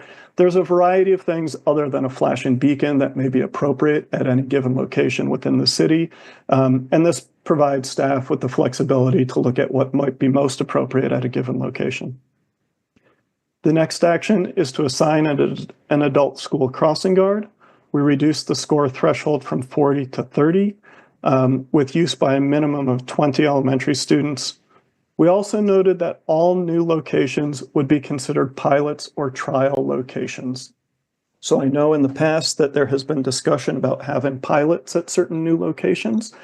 What we are recommending at this time is that anytime a new school crossing guard is placed, that they will be considered a trial location that will be evaluated through the first year and after 2 years of use. So we've had examples relatively recently where within the first school year, it's become apparent that there's not enough use at that location to have a crossing guard. Rather than have a guard suffer through the winter on their own, crossing 0 to 1 students per day, this gives the flexibility to potentially remove the guard sooner than after a 2-year evaluation period. But it also calls for evaluating new locations after 2 years. Finally, there's the action for discontinuance of an adult school crossing guard. We reduced the score threshold for that from 30 to 20 with use by fewer than 10 elementary school students. In this case, reducing the threshold actually makes it harder to remove a crossing guard than it was previously as the number of points needs to have come down further than it was. So a quick comparison here, the existing policy had 4 actions to undertake. The first was mark as a school crossing if you received, I'm sorry, this should be less than 20 points or greater than 20 points and greater than or equal to 25 students. We reduced those thresholds to 15 points and 20 students. There was the install flashing beacons action. We removed that one altogether, again, in favor of a more comprehensive evaluation of what might be appropriate at a given location. There's the action to assign a crossing guard, which was at 40 points and greater than or equal to 25 students. We reduced that to 30 points and greater than or equal to 20 students. And then there was discontinue a crossing guard location, which was less than 30 points and less than 15 students. We reduced those numbers to less than 20 points and less than 10 students. So just a quick summary, and then I'm happy to have any discussion that people would like, is we've made the policy more concise with a clearer process guidance for it. We reduced the thresholds for new guard locations and to remove existing locations. We simplified the scoring criteria somewhat. There's still a lot of different criteria in there, and we added in some equity criteria to address concerns we had heard from this committee as well as others. So with that, I'll stop sharing, and I'm happy to hear any comments or thoughts that people may have. Comments or questions for Kevin?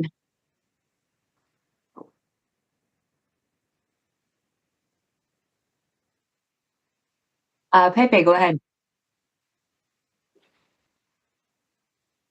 Hi, Kevin. Nice to meet you, and congratulations. Welcome to the city, and thank you for the presentation.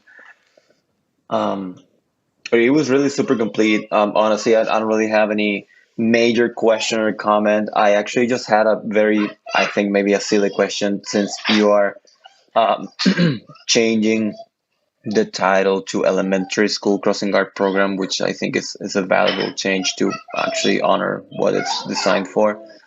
I heard that you mentioned that you were calling the crossing guards adult crossing guards several times. Is there a reason why we want to highlight that they're adults? Is it because at a certain point we want to do some kind of like internship where the crossing guards are not adults? Or I know, again, it's just a silly language question, but I don't have a clear answer for that other than all of the documentation that I received as I stepped in. Alex will be able to provide some information. My personal history is when I was growing up as a kid, kids were allowed to kind of be crossing guards. And I suspect it stems from that time when specifying adult school crossing guards who have greater legal authority to actually control and direct traffic.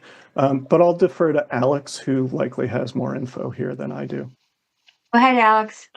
Yeah, I think the reference to adult school crossing guard is just what you'll find in the statutes used across the country. You know, we have Adult School Crossing Guard Recognition Week.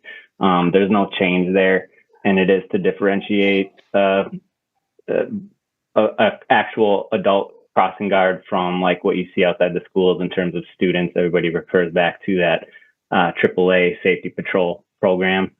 So that's why we include the adult school crossing guard there.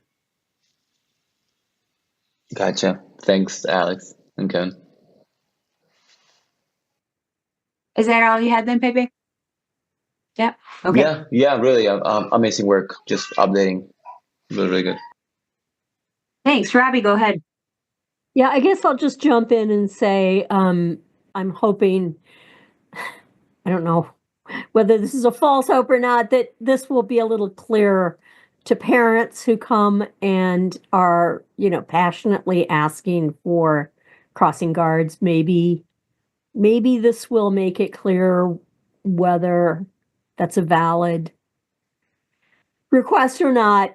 But either way, I just want to also say, it's great work. I think it'll make it easier for all parties involved to go through the understanding of when crossing guards are appropriate, where we place them, why we place them, when we place them. I've been through many rounds of both committee members and parents, sort of misunderstanding what the criteria are and asking for changes. So hopefully this will make it really clear for everybody.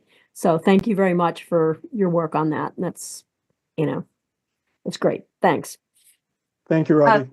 I'll just add that was one of our primary hopes as well. I was not on staff through the shifts in middle school times that triggered a lot of discussion over the past couple of years. I know that has been a challenge in discussion for many parents, for the alders, for this committee. I'm hopeful that this policy, some of the changes we made can help clarify some of that. I also think that as we are a bit further removed from when those changes occurred, that perhaps some families have found that their middle school age students, in fact, can navigate their streets safely and well, but we'll see.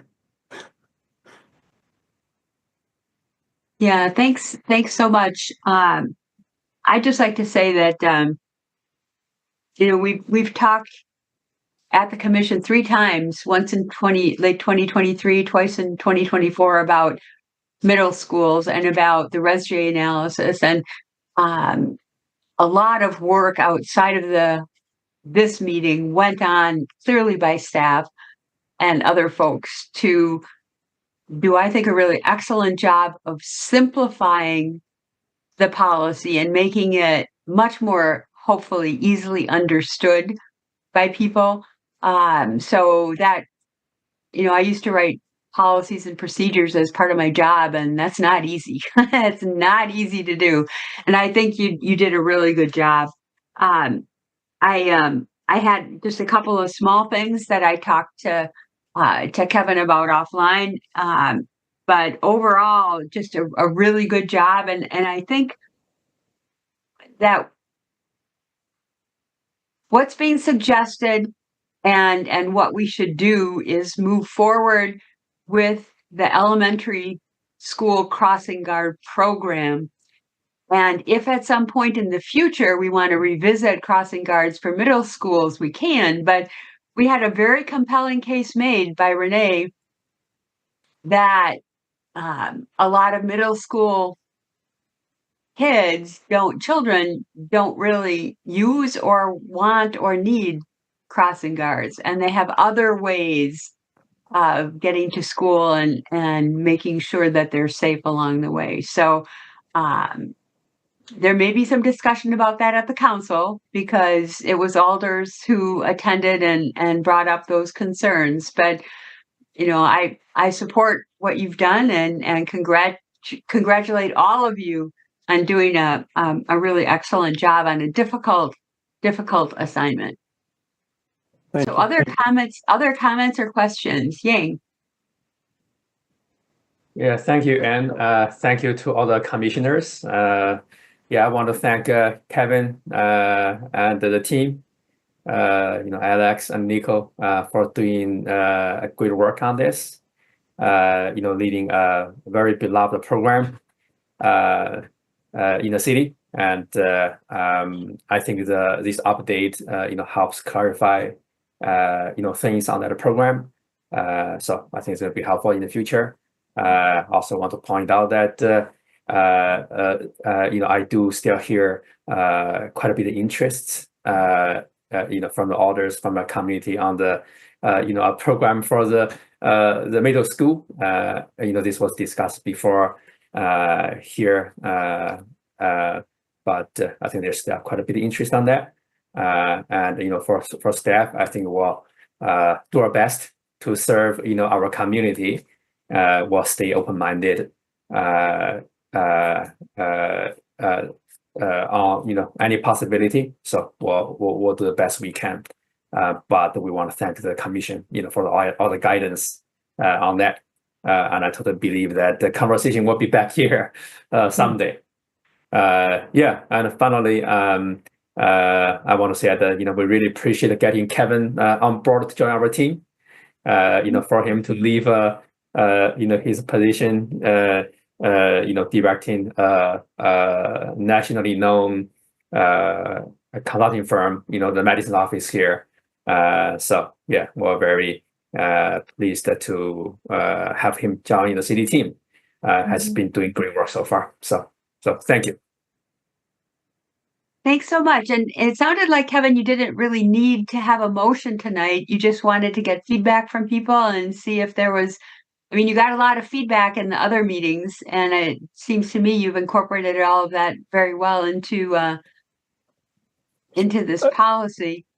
I believe that's correct. Because we do need full council approval, I think the next step would be that we would seek an introduction at council. I'm sure it will be referred back here. I will come talk to you again, and then back to council. I will note, based on a few comments that Anne had, I will be making a few minor changes to the document. She caught a typo that we had and had a few other just clarifying questions. So we will make a few other minor tweaks to the document before we introduce at council. Yeah, a significant amount of work and very, very well done. And really incorporated the feedback that you received from everybody along the way. So hard to do, and very well done. Other comments? Okay, thanks so much, Kevin, and we're very glad to have you, and appreciate everything that you've done, and the team, Alex and Nico, as well. So we'll look forward to seeing it back again. once it gets introduced to the council and is referred back to TC. So thank you. All right, next we have item 11, which is the crossover reports from TC members who are members of other transportation-related BCCs. Does anybody have anything to report this evening? Harold, go ahead. Yeah, the Board of Public Works last week, we had Flom Road on the agenda. I watched the video of the TC recording, made sure that all the concerns that you all very nicely brought up were mentioned to the BPW members as well. So we approved the overall curb-to-curb geometry, but with the understanding that the actual lane markings will come back to TC at a later point. That's all I Great. have. Thanks, Harold. Other folks.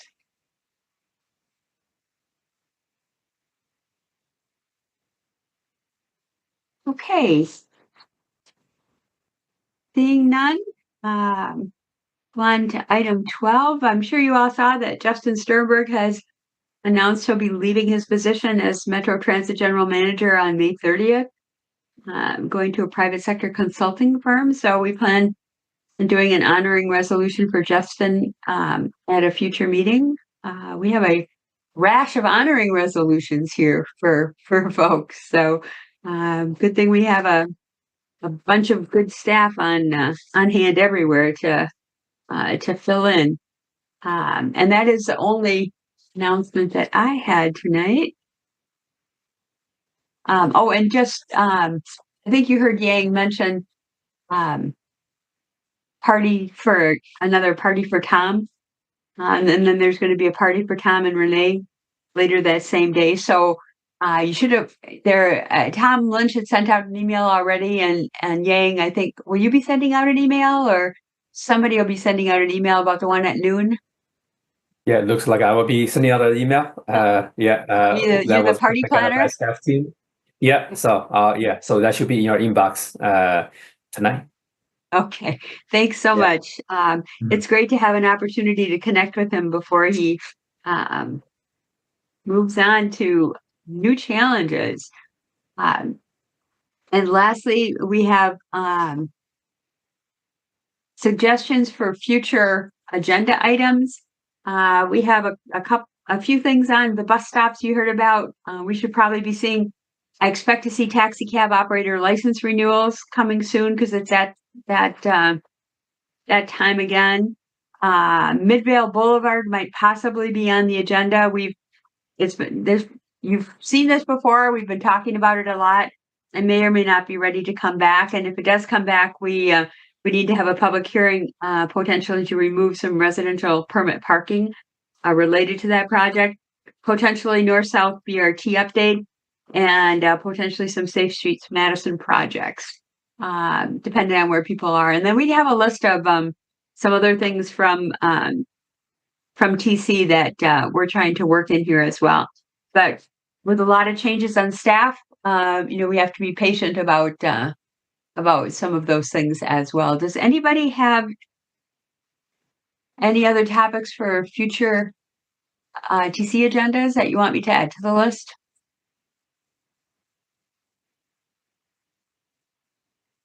And Alder Martinez Rutherford, I see you still with us. And I don't know what changes will come as we have a new council. Potentially there may be new alder appointments to the Transportation Commission. So wanted to thank you so much for all of your feedback and all of your great work on TC, just in case you don't happen to be reappointed.